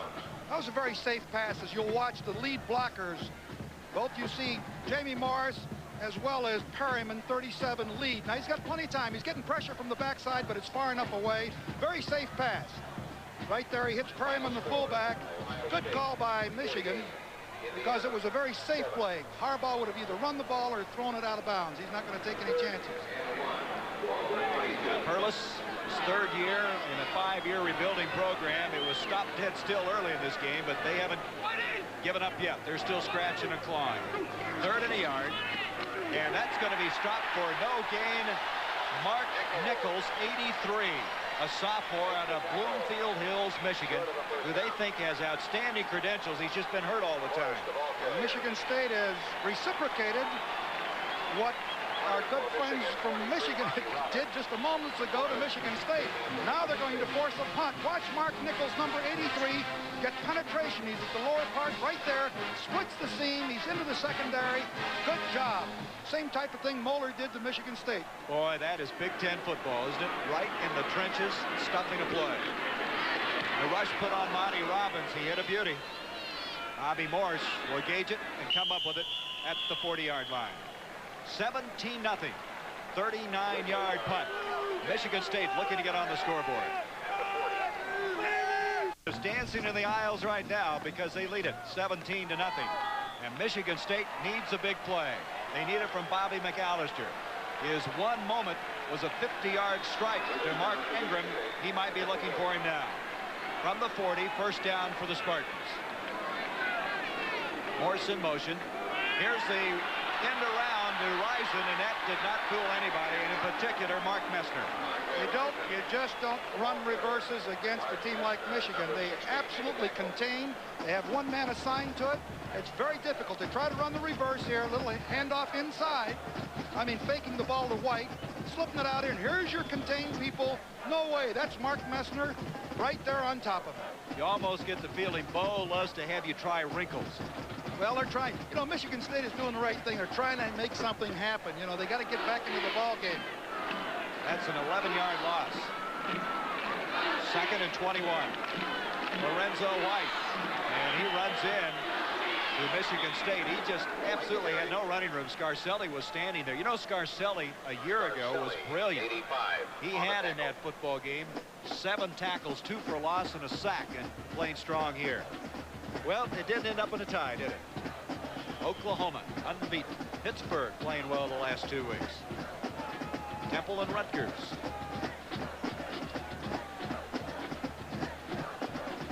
Harvard.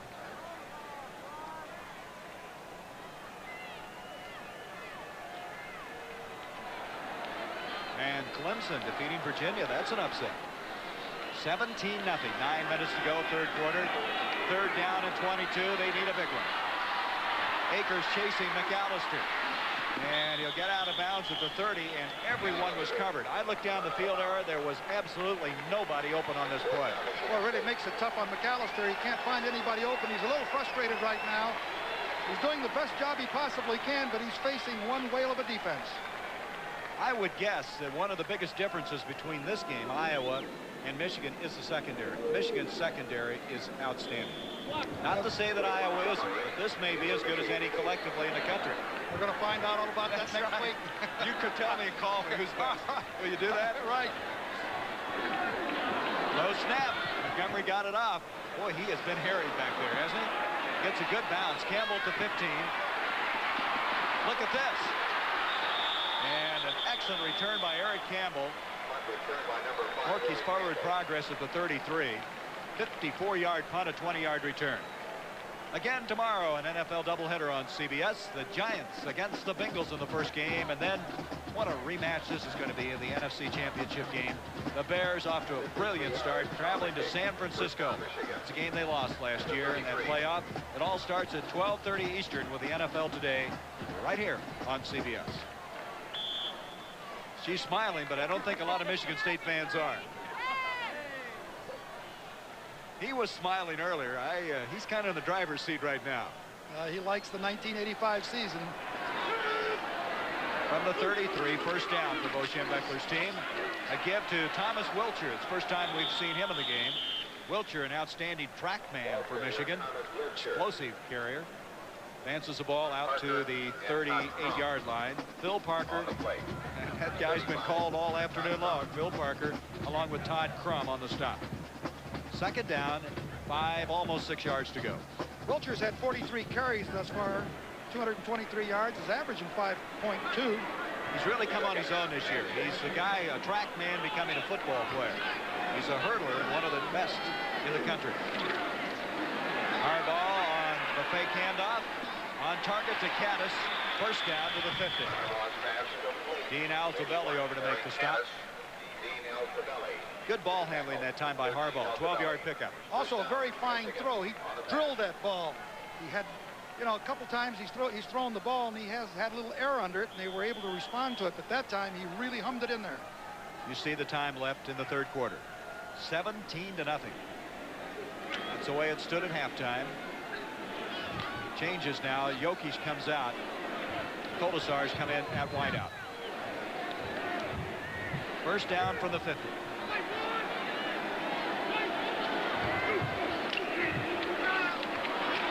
Bob Perryman, the fullback. He's lost his starting job this year to Gerald White, but they really have outstanding depth. They can interchange either one of those guys. Well, Ohio State stopped Indiana's winning streak, and they won that ball game without Keith Byers. Now, we'll have Ohio State and Purdue next week, and possibly Byers will be ready by then. Doesn't it appear as if they needed him? Well, Indiana was off to their best start in 18 years under Bill Mallory. They ran into a juggernaut today. Second down, 4 yards. Harbaugh at the last second. I don't think Perryman was ready for that. Looked like an afterthought by Harbaugh. Yeah. I thought he was going to take off with the ball that time, Gary. It looked like he had a seam in there, and he decided at the last minute to release it. I think Perryman thought the same thing. I think so. This game last year, as you look at George Perlis, was where Harbaugh broke his arm. Yes. And at that time, the season started to get away from Bo Schembechler. And Michigan was 3-1 in that time that Harbaugh got hurt. Bo's got to be happy with what's going on. They had beaten Miami of Florida, but then disaster hit after that because they didn't have an offense to move the ball with any effectiveness. Looks like maybe a little draw play here. How about a draw? All right, let's see if he called it. 3rd and 4. Nope. Yep. Flag on the play. Harbaugh has the first down. It was just a little more delayed, that's all. A flag down. I don't know who it's on here. I tell you, Coach, you've been uncanny this year for calling plays before the snap. And you were right there. It just took a little longer to vindicate you. So the penalty flag, what's it about? We have a hold on the defense. Boy, that's unusual. Yeah. On a running play. Well, they'll just take the ball with the first down right there, I would think. You look through the years, and you used to see a lot of this. Michigan always had quarterbacks, Steve Smith and Rick Leach. They could take off like that and run. And there was another example of it. Purdue leading Illinois. And Illinois, of course, last week was a big surprise. And we'll have Purdue against Ohio State. The start of our doubleheader next Saturday. And in 2 weeks, Minnesota will go against Ohio State. You don't think they won't be ready for him in the Metrodome? Oh. That doesn't surprise me. Wisconsin always plays Iowa tough. They tied them last year. Lou Holtz has done quite a job up at Minnesota. Ricky Foggy, his quarterback, last week was 7 of 7.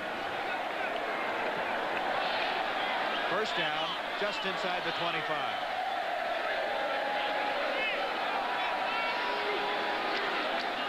Perryman, and reaction is very effective that time by Michigan State. You can see Nichols jumping around, celebrating. Mark Nichols got a lot of penetration. It appeared to me that Michigan was trying to trap it, but Nichols just slows down very quickly. Let's see if we can see how it happened here. You see number 83 just, he slips the center's block right there. Beautiful job. Tabachino tried to block back to the right, but he slipped the block and was right in there on the play. Era, what you're really seeing is a Pittsburgh Steeler defense. That's what George Perlis had and brought with him to Michigan State. Right, they angle that tackle in there, make it very difficult. They do a lot of twisting and stunning in there. It's tough to get anything consistent going on the inside and off tackle. Second down, 11.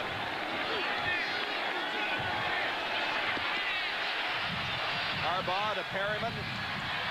Perryman to the 15 and inside the 15 and very close to the first down. Showed a lot of poise there on the part of Harbaugh. That will be a first down. Shows you the versatility of those fullbacks, Perryman and White. They're not afraid to throw to them.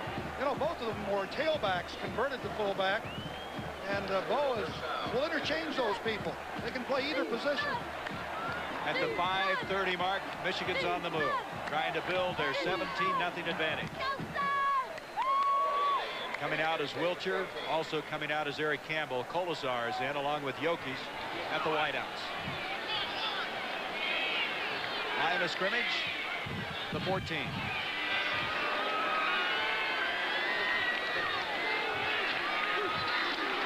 Harbaugh to reverse pivot. Nice catch by Morris to the 10, 5, and grounded at the 4. That showed very good hands by Morris. That could have been a disaster. It really was, because Harbaugh was forced to deal the ball up very quickly on that option play, and he almost threw it over Jamie Morris's head. Nice job by Morris. He has huge hands, and that's one of the reasons he's able to hang on. Air Force is on the move. The Falcons in that Pentagon game with a big lead, and Georgia Tech beating Western Carolina, and Georgia Tech will meet Auburn, and that game will be on CBS. Second down, 2 yards to go.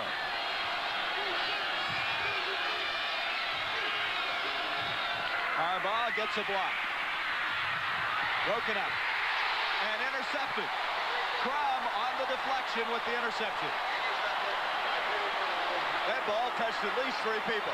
It really is a surprising call. I sat here and just thought that Bo was going to grind it in with 2 yards to go.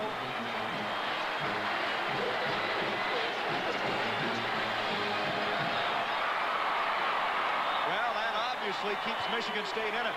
Well, we were just talking about how well Harbaugh was doing, and then something like this happens. You can see Bo Schembechler talking to him about it. Second down and 2 yards to go, ready to thump it in there. That's the 3rd interception for Todd Crum, and Bo does not like turnovers. Nobody does, but he might even hate them worse. Michigan with 3 in this game. This is Craig Johnson who's come into the game, replacing Lorenzo White, and he bends and weaves his way across the 25 to the 27. Let's go back, see how many people touched this last pass. I'm a little surprised with this. With second down and 2, it's just a sprint out on the part of Harbaugh. Get a lot of pressure on him. Spell number 51. The ball goes right through Perriman's hands. It might have been a little bit high. And you can see Crum make the interception. That just isn't characteristic of Bo, is it? It really isn't. I'm really surprised that they would throw the ball down there. Crum, who's an outstanding baseball player, hit over 300 for the Spartans with his 3rd interception of the year. Second down, 3, penalty flag. The pass is complete to Craig Johnson. First down, but you are indicating, Coach, that it may come back. Well, if the referee threw the flag, you got to guess it's holding on the part of Michigan State. I've got a hold on the offense. Yep. Boy, that goes back to that holding call they had when they headed the 1-yard line where they self-destructed. That was really a tough call on him. Here is Perlis wondering about what the call was. Doesn't like it. He gets a little something going, something happens, boom, they go backwards. That's, again, inexperience sometimes on a football team, and this is a very young Michigan State team. It is a young team. And but everybody thought that maybe they had turned the corner last week, Gary, with that tremendous performance that they put on against Iowa. But now, there's Bo. I think he likes that negative yardage. I think he's got to be awful proud of that defensive unit. He really loves this football team. You can see why. Second down, 13 after the penalty. A delayed handoff to Craig Johnson. And Johnson will move it back to the 20-yard line. They're back to the original line of scrimmage. Jim Harbaugh, I'm sure, felt the displeasure of Bo Schembechler a while ago on that interception. But you know what? Knowing Bo the way he is, he knows exactly how to handle his quarterback. Well, he's been around a long time, and he's won a lot of football games. He knows what he's doing. That's why I said at the top of the show, one of the reasons I picked him is because of his record. His track record is impressive. Third down, and thus far Michigan State is 1 of 10 on third downs. The blitz. He got it off, but that'll be short of the first down. Bobby Morse caught the ball, but he was caught instantaneously. by Andy Moeller and Ivan Hicks. So it's 4th down. And again, McAllister, as you see right there, had no time to throw the ball. He had to get rid of it right now. Wasn't able to get the necessary yardage for the first down. Number 5, Montgomery back to punt again. Campbell will receive it. 2.5 minutes to go in the third quarter. 17-0 Michigan.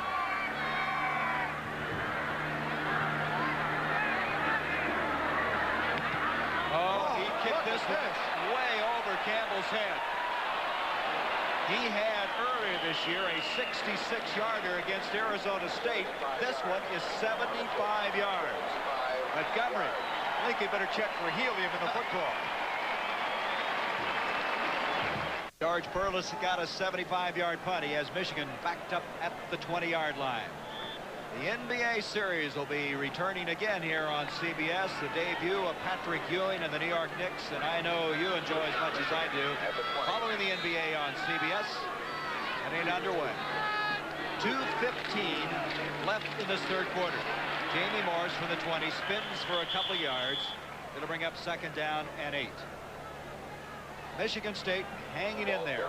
They have shut Michigan off the scoreboard in the second half, still waiting for something to happen. They need the big play. Just think about the field position change. Michigan was down to the 6-yard line, 2nd down and 2, ready to go in, and with that great punt, they're backed up now on their own 21-yard line. So punting game and the kicking game is very important. Line of scrimmage now at the 22, 2nd down 8. That punt, by the way, tied a Michigan State record. Ray Stackowitz against Notre Dame in 78 also punted a ball 75 yards. The blitz. He got it off to Caddis. Caddis has a first down, and Harbaugh was hit by John Jones and showed a real presence of mind that time to deliver the pass for 14 yards. That was excellent work by Harbaugh.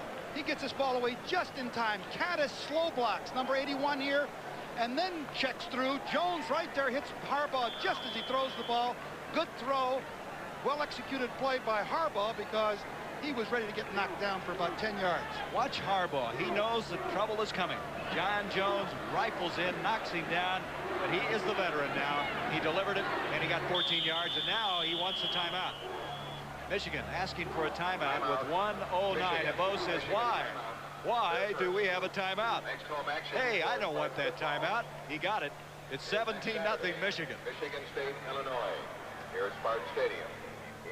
We pick up the end of the sack by John Jones, pouring in on Jim Harbaugh. There was a man that played for Michigan State so many years, played on a national championship team for Michigan State, and his name was Bubba Smith. Bubba Smith, who is well known now for television commercials and also his acting ability, was absolutely a terror for the Spartans.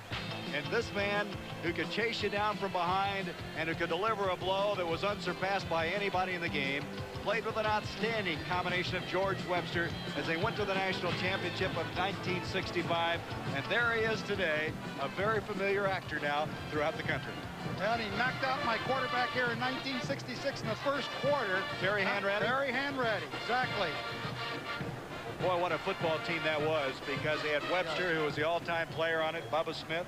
And he's lucky, too. If he's listening somewhere along the line, I'll tell him right now that, Bubba, we would have beaten you by 21 points. There he is, the governor of Michigan. That is James J. Blanchard. His first lady is Paula, son Jay with him, and he is a Michigan State graduate. So it's not been the kind of afternoon that he'd like to have. There he is, the Honorable Governor of Michigan. This game they play for the Paul Bunyan Governor of Michigan Trophy. I'm rooting for Michigan State, but I'm proud to be governor of a state with both the University of Michigan and Michigan State. You can see what I have to do. Hey, look, it's a dirty job, but somebody's got to root for Michigan. That's right. That's what we need. It divides family and friends, doesn't it, here? This rivalry. He made no bones about it, who he's rooting for, but well, what an outstanding day this is for the Great Lakes team. 16 seconds left now in the third quarter. Jamie Morris on a 2nd down and 7 has a first down. Knocked out of bounds at the 49 of Michigan State. Ron Rowe over there to make the stop. One of the very few times that they've been able to get outside the leverage that they contain We have a man shaken up for Michigan State. That's a 12-yard gain on the play. Injured player 57. That is Jim Ranella for Michigan State, and he is the smallest player defensively in the line of the Big Ten. He's only 5'9", a 210-pounder. And they'll look him over. Morris with that gain now has 80 yards on 18 carries. Very popular player, Jim Ranella. He was a walk-on and has really contributed to George Perles' program. Next week now, let's look ahead. And I know you're going to look forward to this doubleheader. It starts with Ohio State and Purdue in Columbus. Keith Byers may be back. He better, because Jim Everett and Purdue will be coming after him with that passing game they have. And then we'll see Michigan again against Iowa. And you really have to think about how fortunate you are to have a first and third ranked team going against each other this early in the year. And then some of you will see Auburn against Georgia Tech. Bill Curry's Yellow Jackets playing much better. Got quite a menu next week. I get a chance to see Michigan and Iowa go at it. A year ago you were at that game. Right, we did that game, and of course Michigan played a very fine football game, and Devon Mitchell intercepted a ball in the end zone that turned the whole game around. And Michigan did lose that game, but as I pointed out earlier, they didn't have much of an offense. But this year they've got an offense and a companion defense. They got to be 22-0, and they just hung in there with their defense. But with Harbaugh now, they've got another side of the picture to throw at Iowa. There's the 2 interceptions. And that one he'd really like to have back and went into the end zone. First down now, 49 of Michigan State. Jamie Morris. And Morris skips to the 45. Looks like he threw a shoe, didn't he? We have come to the end of the third quarter. Michigan 17, Michigan State nothing. We'll return after this commercial break and a word from your local station.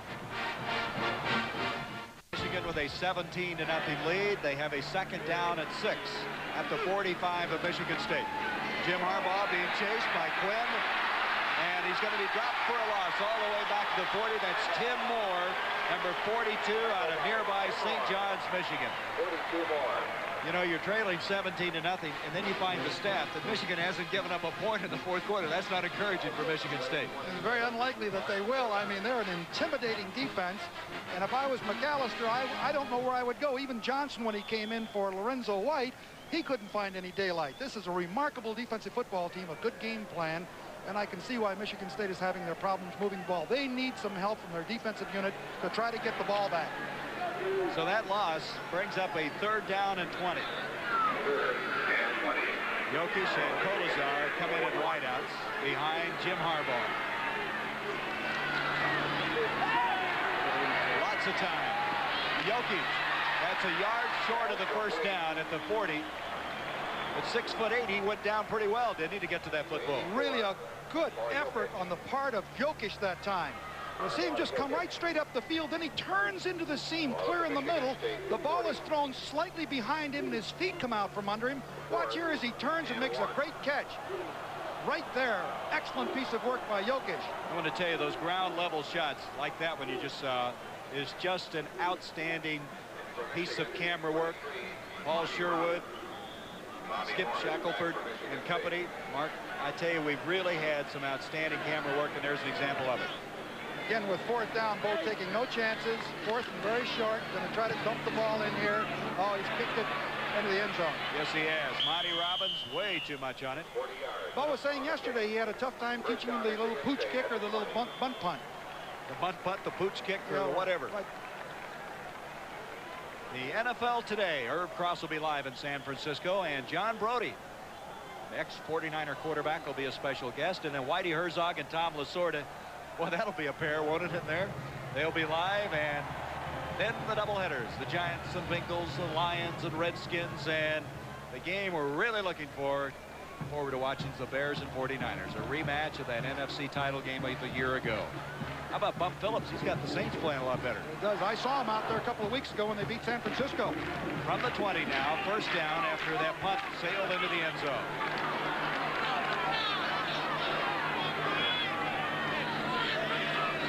McAllister pitching to Lorenzo White. And White gets a couple of yards, and I would think they've got to be looking more up the field. They've got to get something big happening as we have 13 minutes left in the game. Scarselli came right off of a block. White was trying to turn it to the outside, but the defense just, it seems as if Michigan has 11 men wherever the ball is. Is that something? Of course, they've only given up 21 points. 1 touchdown, and that was last week against Wisconsin. Lenzo White coming in here, it had 6 straight 100-yard days. He's going to really have to go to get it today. McAllister, look out, and he has roll at the 25, and Cochran came up and belted him. It looked like for a moment Cochran was making a move to go for the interception. I'll tell you, it isn't worth gaining 2 yards on that kind of a pass for the shot that he took that time. Oh. Woo! Watch here as Brad Cochran, number 30, comes in. 3rd and 5. Right there's the pass completion for about 2 yards. Watch Cochran. Oh. Bang! I mean, you know, 215-pounder that can really run. Line of scrimmage to 25, 3rd down. 5 yards to go. McAllister is in trouble. That's an understatement. Uh-oh, guys to get rid of it. And he did. He pulled it off. Yes, he did. I thought for a minute that he was going to call grounding of the ball. He absolutely had no chance on this play. It was like the whole side of the line was coming after him. McAllister setting up here. He looks, and all of a sudden he looks up, and Jeff Akers is there. Here comes Scarselli, number 85, and that is absolutely running for your life. He's had a tough afternoon. I feel sorry for McAllister and Lorenzo White. This guy has had an outstanding day. Look at that average. He's been punting the ball well all year long. He's into the window this time. Doesn't hurt him very much, though, does it? No, it doesn't. Campbell going back at the 25. Big block over there. And he'll be dropped at the 35. 50-yard punt, a 9-yard return. The Wolverines, they lead it. The official attendance, 78,235 at Spartan Stadium for this renewal of a family feud, a war that's been going on since 1898. And Bobby McAllister of Michigan State has really been struggling today, as has this entire Michigan State offense. The running backs, White, who we said had 6 straight 100-yard days, 47. Morris, on the other hand, very effective, 84 yards. But you got to remember, Michigan's only been giving up 110 yards rushing a game. Harbaugh gives up to Wilcher this time, and Wilcher out to the 39.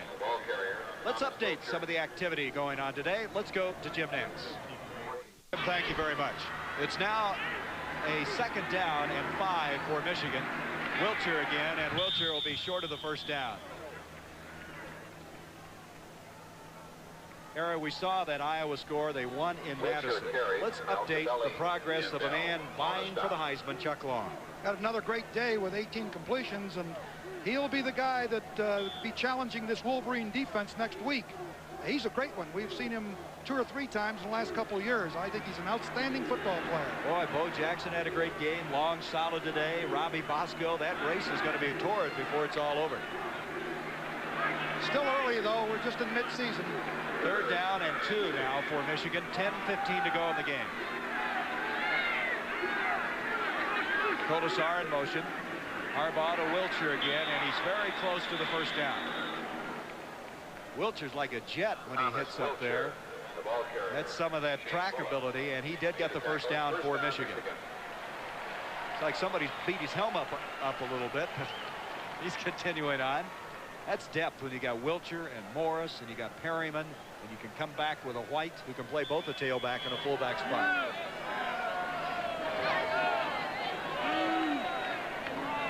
That must be the Michigan section. They're grinning from ear to ear. 1st down now for the Wolverines.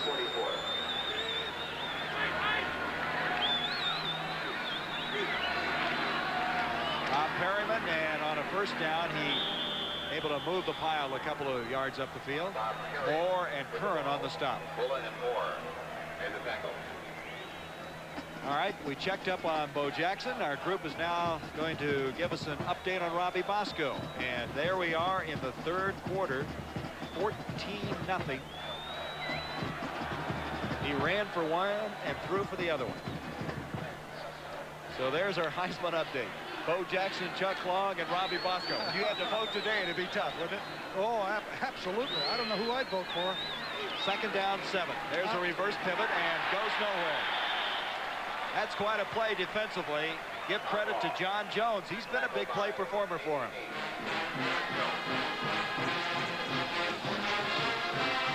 You look at this game in retrospect, you take away that fumble early and the block punt. Of course, that's a lot. Michigan State has held it very well. They played very well defensively other than that. You're exactly right, Gary. They have played a very fine football game. The difference were those errors that they made in that first quarter, and 14 points. This should be a 3-0 game. Bobby McAllister has not been able to generate the offense. He did have one 50-yard completion to Ingram, but in all fairness, he's been running for his life. Third down, 11. Jokic with a first down catch. He'll move it to the 43. Ron Rowe defending on the play. The ball was thrown low again to Jokic. Had to try to pick up the first down. Want to keep possession of the ball as long as Bo can. Grind that clock down. I'm surprised Bo is throwing. Is this just kind of tuning up for Iowa next week? Well, you could see that that was about as safe as you can get. 6'8" on the sideline. And he did throw the ball low, but I'll guarantee you Harbaugh would have thrown the ball out of bounds had the receiver not been open. He's 12 of 21, 135 yards. First down at the 43.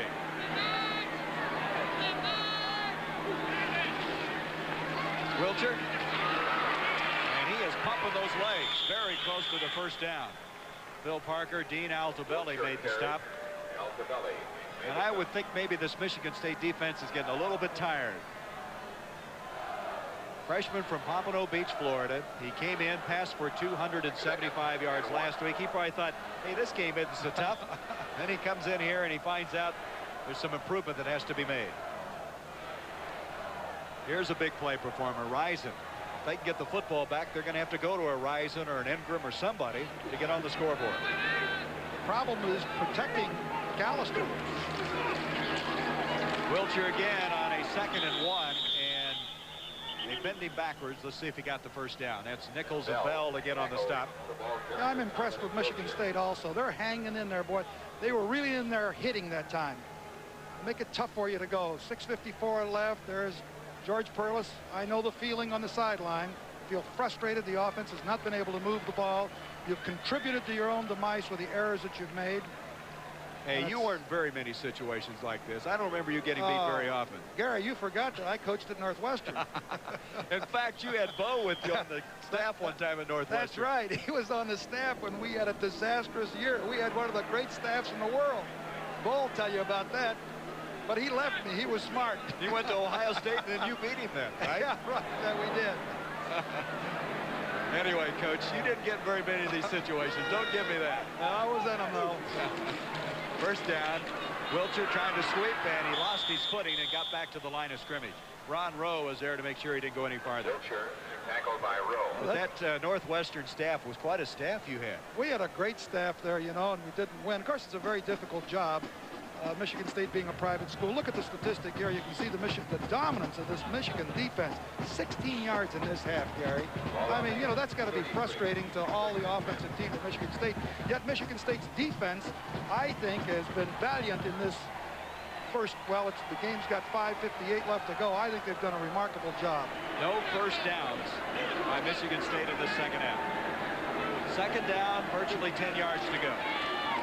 Harbaugh pulls it out. Caddis, and it's intercepted. Dean Altobelli comes up with it. The Rhodes Scholar candidate from Escanaba, Michigan. They call him an overachiever, brilliantly smart in that secondary, and he made a very fine play.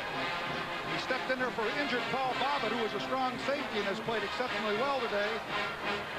Here it is again. Now watch Altobelli, number 13, downfield is Harbaugh drops the ball, but he throws the ball a little bit underthrown here. Again, great field position, or I should say ball reaction by Altobelli. And so Harbaugh has suffered his third interception. Did not throw this ball well, but you got to give a lot of credit to number 13.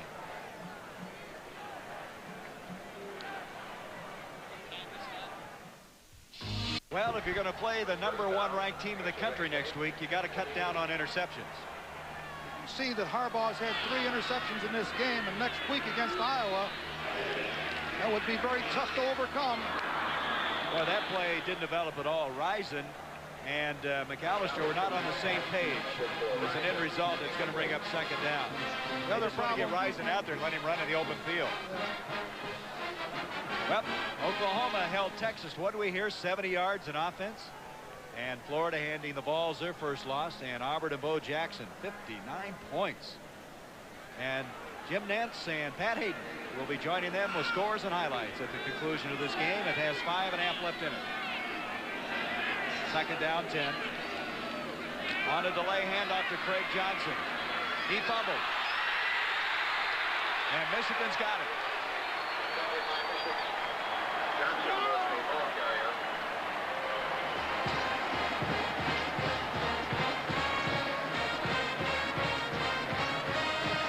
Tony Gant, number 14, came up with it. Trying the draw play. Johnson comes through, but you can see, I want to see if it was a contact fumble or whether or not he was trying to switch the ball. That was a contact fumble and the ball popped out. It's Mike Reinhold that hit him, the backup nose guard. Number 45 there. Yep, he's coming back from a severe injury in 1983. Gary, in this second half, Michigan's had the ball 16 minutes and 37 seconds. And Michigan's defense has only been on the field 8 minutes. So it tells you the kind of pressure that they have put on. What did we say coming into this game? Defense has been on what, 23 minutes a game? That's They're right. going to be there again, aren't they? Yep. Well, that's an amazing statistic when you stop and think about it. And we have a mix-up. Can you ever remember any of your team's era averaging 23 minutes a game on defense? You know, I can't recall. We did have some pretty good defensive football. You can see Bo's upset right now, Gary, because there was movement by the offensive line.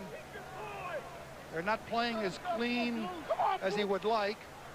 Illegal procedure on the offense. That was John Elliott, the left guard. But go ahead with that thought, Era, about statistic of 23 minutes a game. Yes, we had some pretty good football teams, and of course an offense moving the football can make a defense look good because they've had the ball a long time. But by the same token, the defense can be so intimidating as they've been today. 1, 2, 3 and out. That's all Michigan State's been able to do, that they give the offense that many more opportunities. Michigan State has had only 14 plays in this half for 19 yards, 0 first downs. They punted 4 times and fumbled once. Mike Swanson, our statistician, documenting their demise, their frustration of the second half. 1st and 15 now. Wilcher. And Wilcher will make it inside the 15. You know what occurs to me, Coach? If you win 17-0, you know what Bo's going to talk about all week? Boy, were we sloppy at the end of the football game. That's right. Does that give the coach some cannon fodder? It sure does. There's Lou Holtz again with his victory, and Purdue hanging on 4th quarter. Ohio State into Indiana's winning streak, and Iowa in Madison defeating Wisconsin. He'll say, you guys, I don't care if we won 40-0. We looked bad in the last half. Points well taken. They have not scored a point in this second half, and a lot of opportunities. Second down now, 13, Harbaugh. Throws Caddis, and he has his second touchdown catch.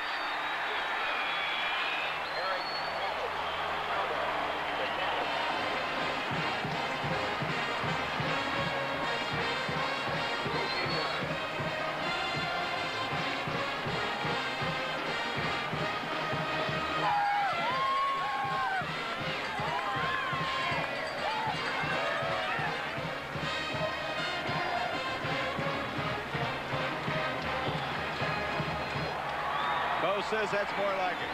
You know, Gary, what has happened to Michigan State in this ball game is the same thing that happened to Michigan last year. Their defense was on the field so long when they had the injury that ultimately the defense breaks down.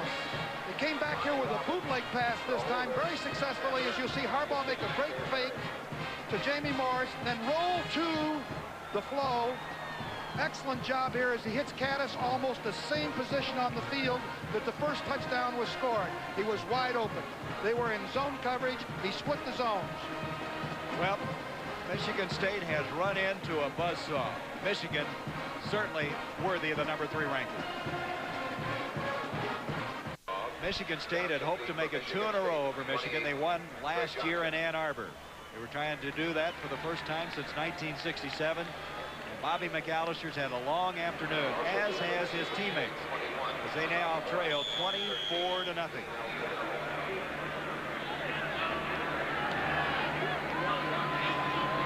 Greg Johnson's going to let that one hit and go out of the back of the end zone at the 20. Well, this game really started out because of a fumble on the first snap. And then Harbaugh hit his outstanding tight end, Eric Caddis. You can see Harbaugh looking off the coverage, coming back to the near side, and the 6'6" senior from Cincinnati latched onto it. That made it 7-0 at the 12:50 mark of the first quarter. And then almost the next time before you could take your breath, they blocked a punt. And watch this one. Dieter Herron, you can see him coming untouched. Number 35, because of a mix-up, blocked the punt. Ed Hood pounced on the football. And at 10:59 of the first quarter, it was 14-0, and it's just been too much to come back from.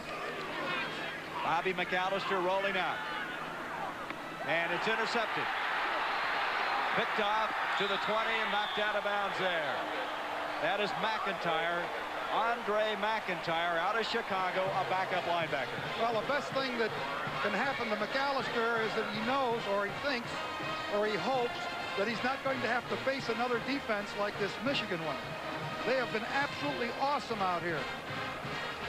Well, they came in here, the #1 ranked scoring defense, and they'll certainly keep it because they got the goose egg on the board.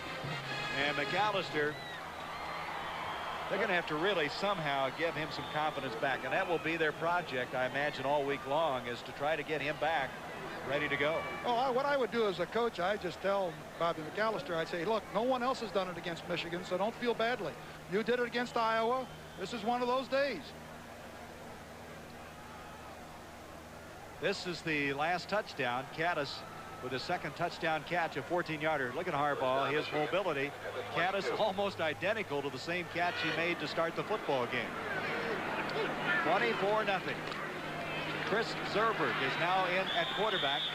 He's the guy who played so well against Purdue a year ago, and on the keeper moves it to the 17-yard line. That's Zerberg.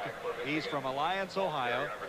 Last year against Purdue, he had 4 touchdown passes, 259 yards. His dad played for me at Miami of Ohio. Played offensive guard and middle linebacker back in the days where you had to go both ways. His son's a quarterback. 2nd down and 5. Wow, that's been kind of blown out here today, hasn't it? We have a 24-point difference. Gibbs straight ahead. And we have a penalty flag as he moves inside the 15-yard line. Gilmore and Phil Parker made the tackle. There is a flag. Bo is still pleading his case. 15 interceptions now. The school record is 25, and they're well on course to breaking that record. Michigan. You see, he was yelling out to the official, who did it? I would never do anything like that myself. When I would never talk to the official. Never talk to him. Oh, no. I believe that. If you believe that, I'm going to sell you a bridge. I tell you what, Era, your credibility is sinking fast. I really enjoyed Bo diving over there. Phil Webb was the guy carried on that last play. We have a hold on the offense. Michigan, 10 yards. Official timeout. Washington, who is unbeaten in Pac-10 play, leading California. California last week beat Missouri. And Final score. UCLA, what an impressive win a week ago, and they're leading Stanford 10-0. Terry Donahue's team, after losing in Seattle, is rolling. 59. Washington State leading Oregon State. 27. Hawaii, Dick Tomey's team, leading the Cowboys. At the half, Alabama 7, Penn State. Again, we'll be updating those games because they will not be concluded when we leave this broadcast. And we'll go to New York, and Jim Nantz and the old QB from USC. The Los Angeles Rams will be packaging that and allowing us to know what's happened throughout the country. 2nd down now, 14 after the penalty. You see the time left.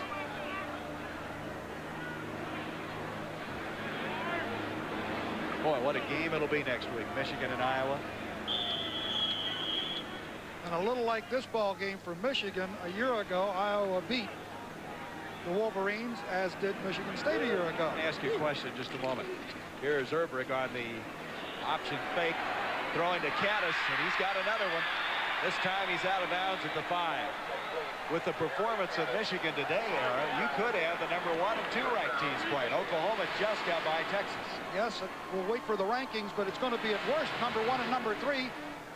You see this pass that was thrown, exactly the companion play that Harbaugh threw to Caddis just before that. We'll see that in a moment. Excuse me, Aaron. Caddis 6 of 89. I have a quiz for you, Coach. Whoops. You always do your homework. And we're going to do it after this next play. I want to see if you can fill in the blanks. Have a little fun here with 3.5 minutes to go. Zurbrugg on the option. Pitches to Webb, and Webb's going to take it in for the touchdown. We're going to have to wait a little bit on the quiz now. Webb, that's his first touchdown ever.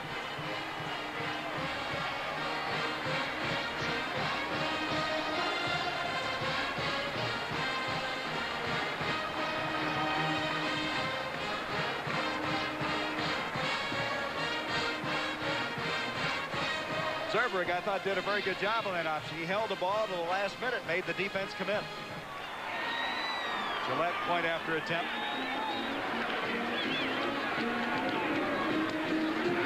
Boy, he gets the ball up fast.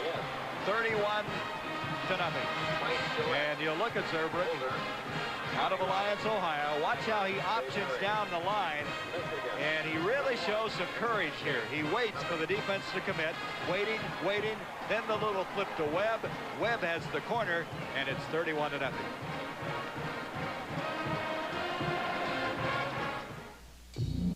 It's an exciting day for this sophomore, Phil Webb. He had carried the ball 3 times last year for 15 yards, and he just scored a touchdown.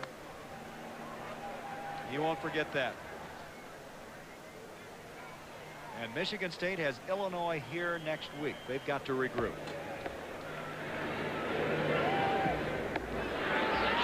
Sutcliffe's kicking off. Greg Johnson will have no chance returning that one. All right, the long-awaited quiz. Coach, what are the real names of these Michigan coaches? Biff, Tad, Bump, and Bo. Well, we can go with Biff Jones, Tad Wyman. We'd also like to remind you the tunnel at the north end of the field. Oh, Bump Elliott, Bo Schembechler. What'd I get on that? Boy, you got it. Oh, Biff Lee, yeah, all right. Tad Wyman, Bump Elliott, Bo Schembechler. Tell you what, Coach, that's Michigan coaches. Well, you know, 500. That's good in baseball. Oh, you got them all. You got 100%. I'm impressed. The Tad would have thrown a lot of people. McAllister just looking for somewhere to hide, get away, and he's dropped. Gary, you know, I got a little quiz for you. Oh, yeah, here we go. Let's see if you can make 50% on this one, okay? Biggie Mum, Duffy Doherty, and Muddy Waters. Potsy Clark. Oh, you batted 1,000. Well, I tell you what. You're looking good, boy. You're looking good. I tell you what, when you work with a living legend like Era, you learn a lot. And I learned those names last night. From the 20 now, second down 10. And Johnson can't hang on. Check that. That's Keith Gates, the backup fullback. And so with 2:50 left and a long afternoon for Michigan State, they'll put it back to the 20-yard line. Dave Urema, who started the year as the Michigan State quarterback, did not rest today. He might be available next week. However, you wonder if they've committed the rest of the season to McAllister. Well, I think George Perlis is going to be able to bring this football team back together again. I think they play excellent defense. They have really had a tough chore going against the Michigan defense. I think they're going to win some football games. It's 31-0 here. McAllister still hoping to somehow get a big play, get on the scoreboard. And he's just having all kinds of difficulty. He intended to hit Bernard Wilson, but he was lucky to get out of there in one piece. They've been bringing a lot of heat from the wide side of the field, Michigan has. And really, is they've guessed right or they've scouted well. Again, following on this, and we'll let you complete your thought, College Football Report, Jim Nantz and Pat Hayden. What are you going to say, Eric? I'm just going to say that they've either through scouting or guessed right, they kept putting pressure onto the side that McAllister was rolling on. Draw him up quickly, and it's made it a tough afternoon for him. Montgomery, who's been sensational in this game. Low snap, and just almost got it blocked again. Barely got it away. Coming up on the fly is John Colazar, and he'll be grounded at the 45. Michigan has it. They have a 31-0 lead and 2.5 minutes left in the 78th meeting. Colazar return. Ecstasy of victory, the agony of defeat. It's been a very, very bright afternoon for Michigan. On the other hand, Michigan State coming in here with high hopes have had him shut down abruptly. Here comes Phil Webb, who scored a touchdown earlier, and he'll advance across the 45 to the 47-yard line. Era, you want to say hello to somebody? Yeah, Coach Jack Castagnola is listening to the game in the hospital, recovering from surgery. He played at the University of Dayton when I was playing at Miami of Ohio, and just wanted him to know that we were wishing him well and hope he's out of there in short time. Second down coming up, 7 yards to go. Michigan will be 5-0 after this one. Going on the road, and East Lansing coming out of there with a shutout. Now they got to go on the road again to Iowa. That's really two very difficult back-to-back trips, but I'm not so sure they're not equal to it. You were talking about that yesterday about how tough the Wolverines' schedule is going to be, coming to Michigan State here right after they were coming off of a big game, then going out to Iowa to meet Chuck Long and a very explosive offensive football team. And they're undefeated, of course.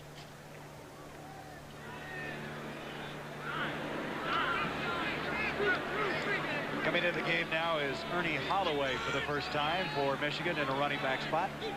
1:23 left in the game. Here he comes, Holloway. He is a sophomore out of Detroit across the 45 to the 44. Well, we're going to announce one of our Chevrolet most valuable players of the game. And here he is for Michigan State, Phil Parker. I think it was very well documented by Ara Parseghian how well he played in this game on a run support and with an interception. And a check in the amount of $1,000 will be donated by Chevrolet to Michigan State. And later when we announce Michigan, likewise $1,000 will be given to that fine school. And the respect he commanded, as Bo Schembechler talked about him yesterday, how fast he could support. Not only did he support fast today, he also intercepted a pass off of a run action situation. Here's a give to Holloway. By the way, in this half, Michigan has 12 first downs, Michigan State 0. In a moment we'll announce the Michigan most valuable player of the game. Think it might come from the defensive side? I think I'll bet 1,000 on this one. Wow, they've given up 1 touchdown now in 5 games. There's one of the reasons, 2 of them, Hammerstein and Brad Cochran. And there's our Chevrolet players of the game. How could you pick any one guy? We picked the entire Michigan defense. And I think it's an excellent choice. Here's Webb carrying the ball. Brad Cochran is one of the captains on this team, and he played extremely well, as he always does. You'd have to name them all. It's really what it amounts to, Era. There's no one that did not play well defensively with his top-ranked scoring defense in the country. As Bo Schembechler, his 151st win at Michigan. Impressive. Michigan 31.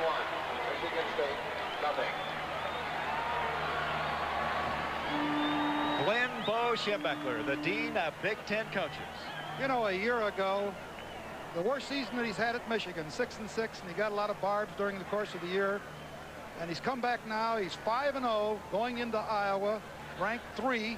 Everyone was counting Bo Schembechler out. Lara, the key to the game?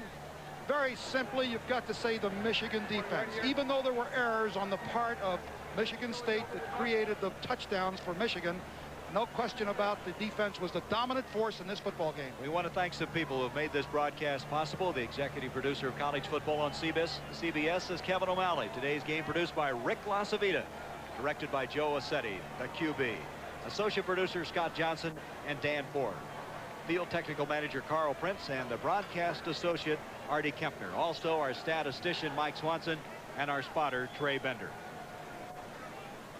Don't forget now, at the conclusion of this, we'll be going back to New York, and we'll be joining Jim Nantz and Pat Hayden with scores and highlights. It's been a very, very interesting day of football here on CBS. For Ara Parseghian, I'm Gary Bender. Let's go to New York. All right, Gary, again, that final 31-0. You know, before the season, a lot of folks didn't even have Michigan in the top 20. This defense is just amazing. It sounds like a broken record. We have talked about the defense a lot, but they've only given up 21 points in 5 games against pretty good competition. But next week's the real test versus Chuck Long in Iowa. I got to tell everybody that we had you out in Ann Arbor this week doing a story on the Michigan defense. Good timing. You're right. And no real superstars in this defense, but they care about one another. They play well as a team, and this is the kind of team that Bo Schembechler coaches well. All right, Pat. We'll be back and run down the scores and highlights when the College Football Report.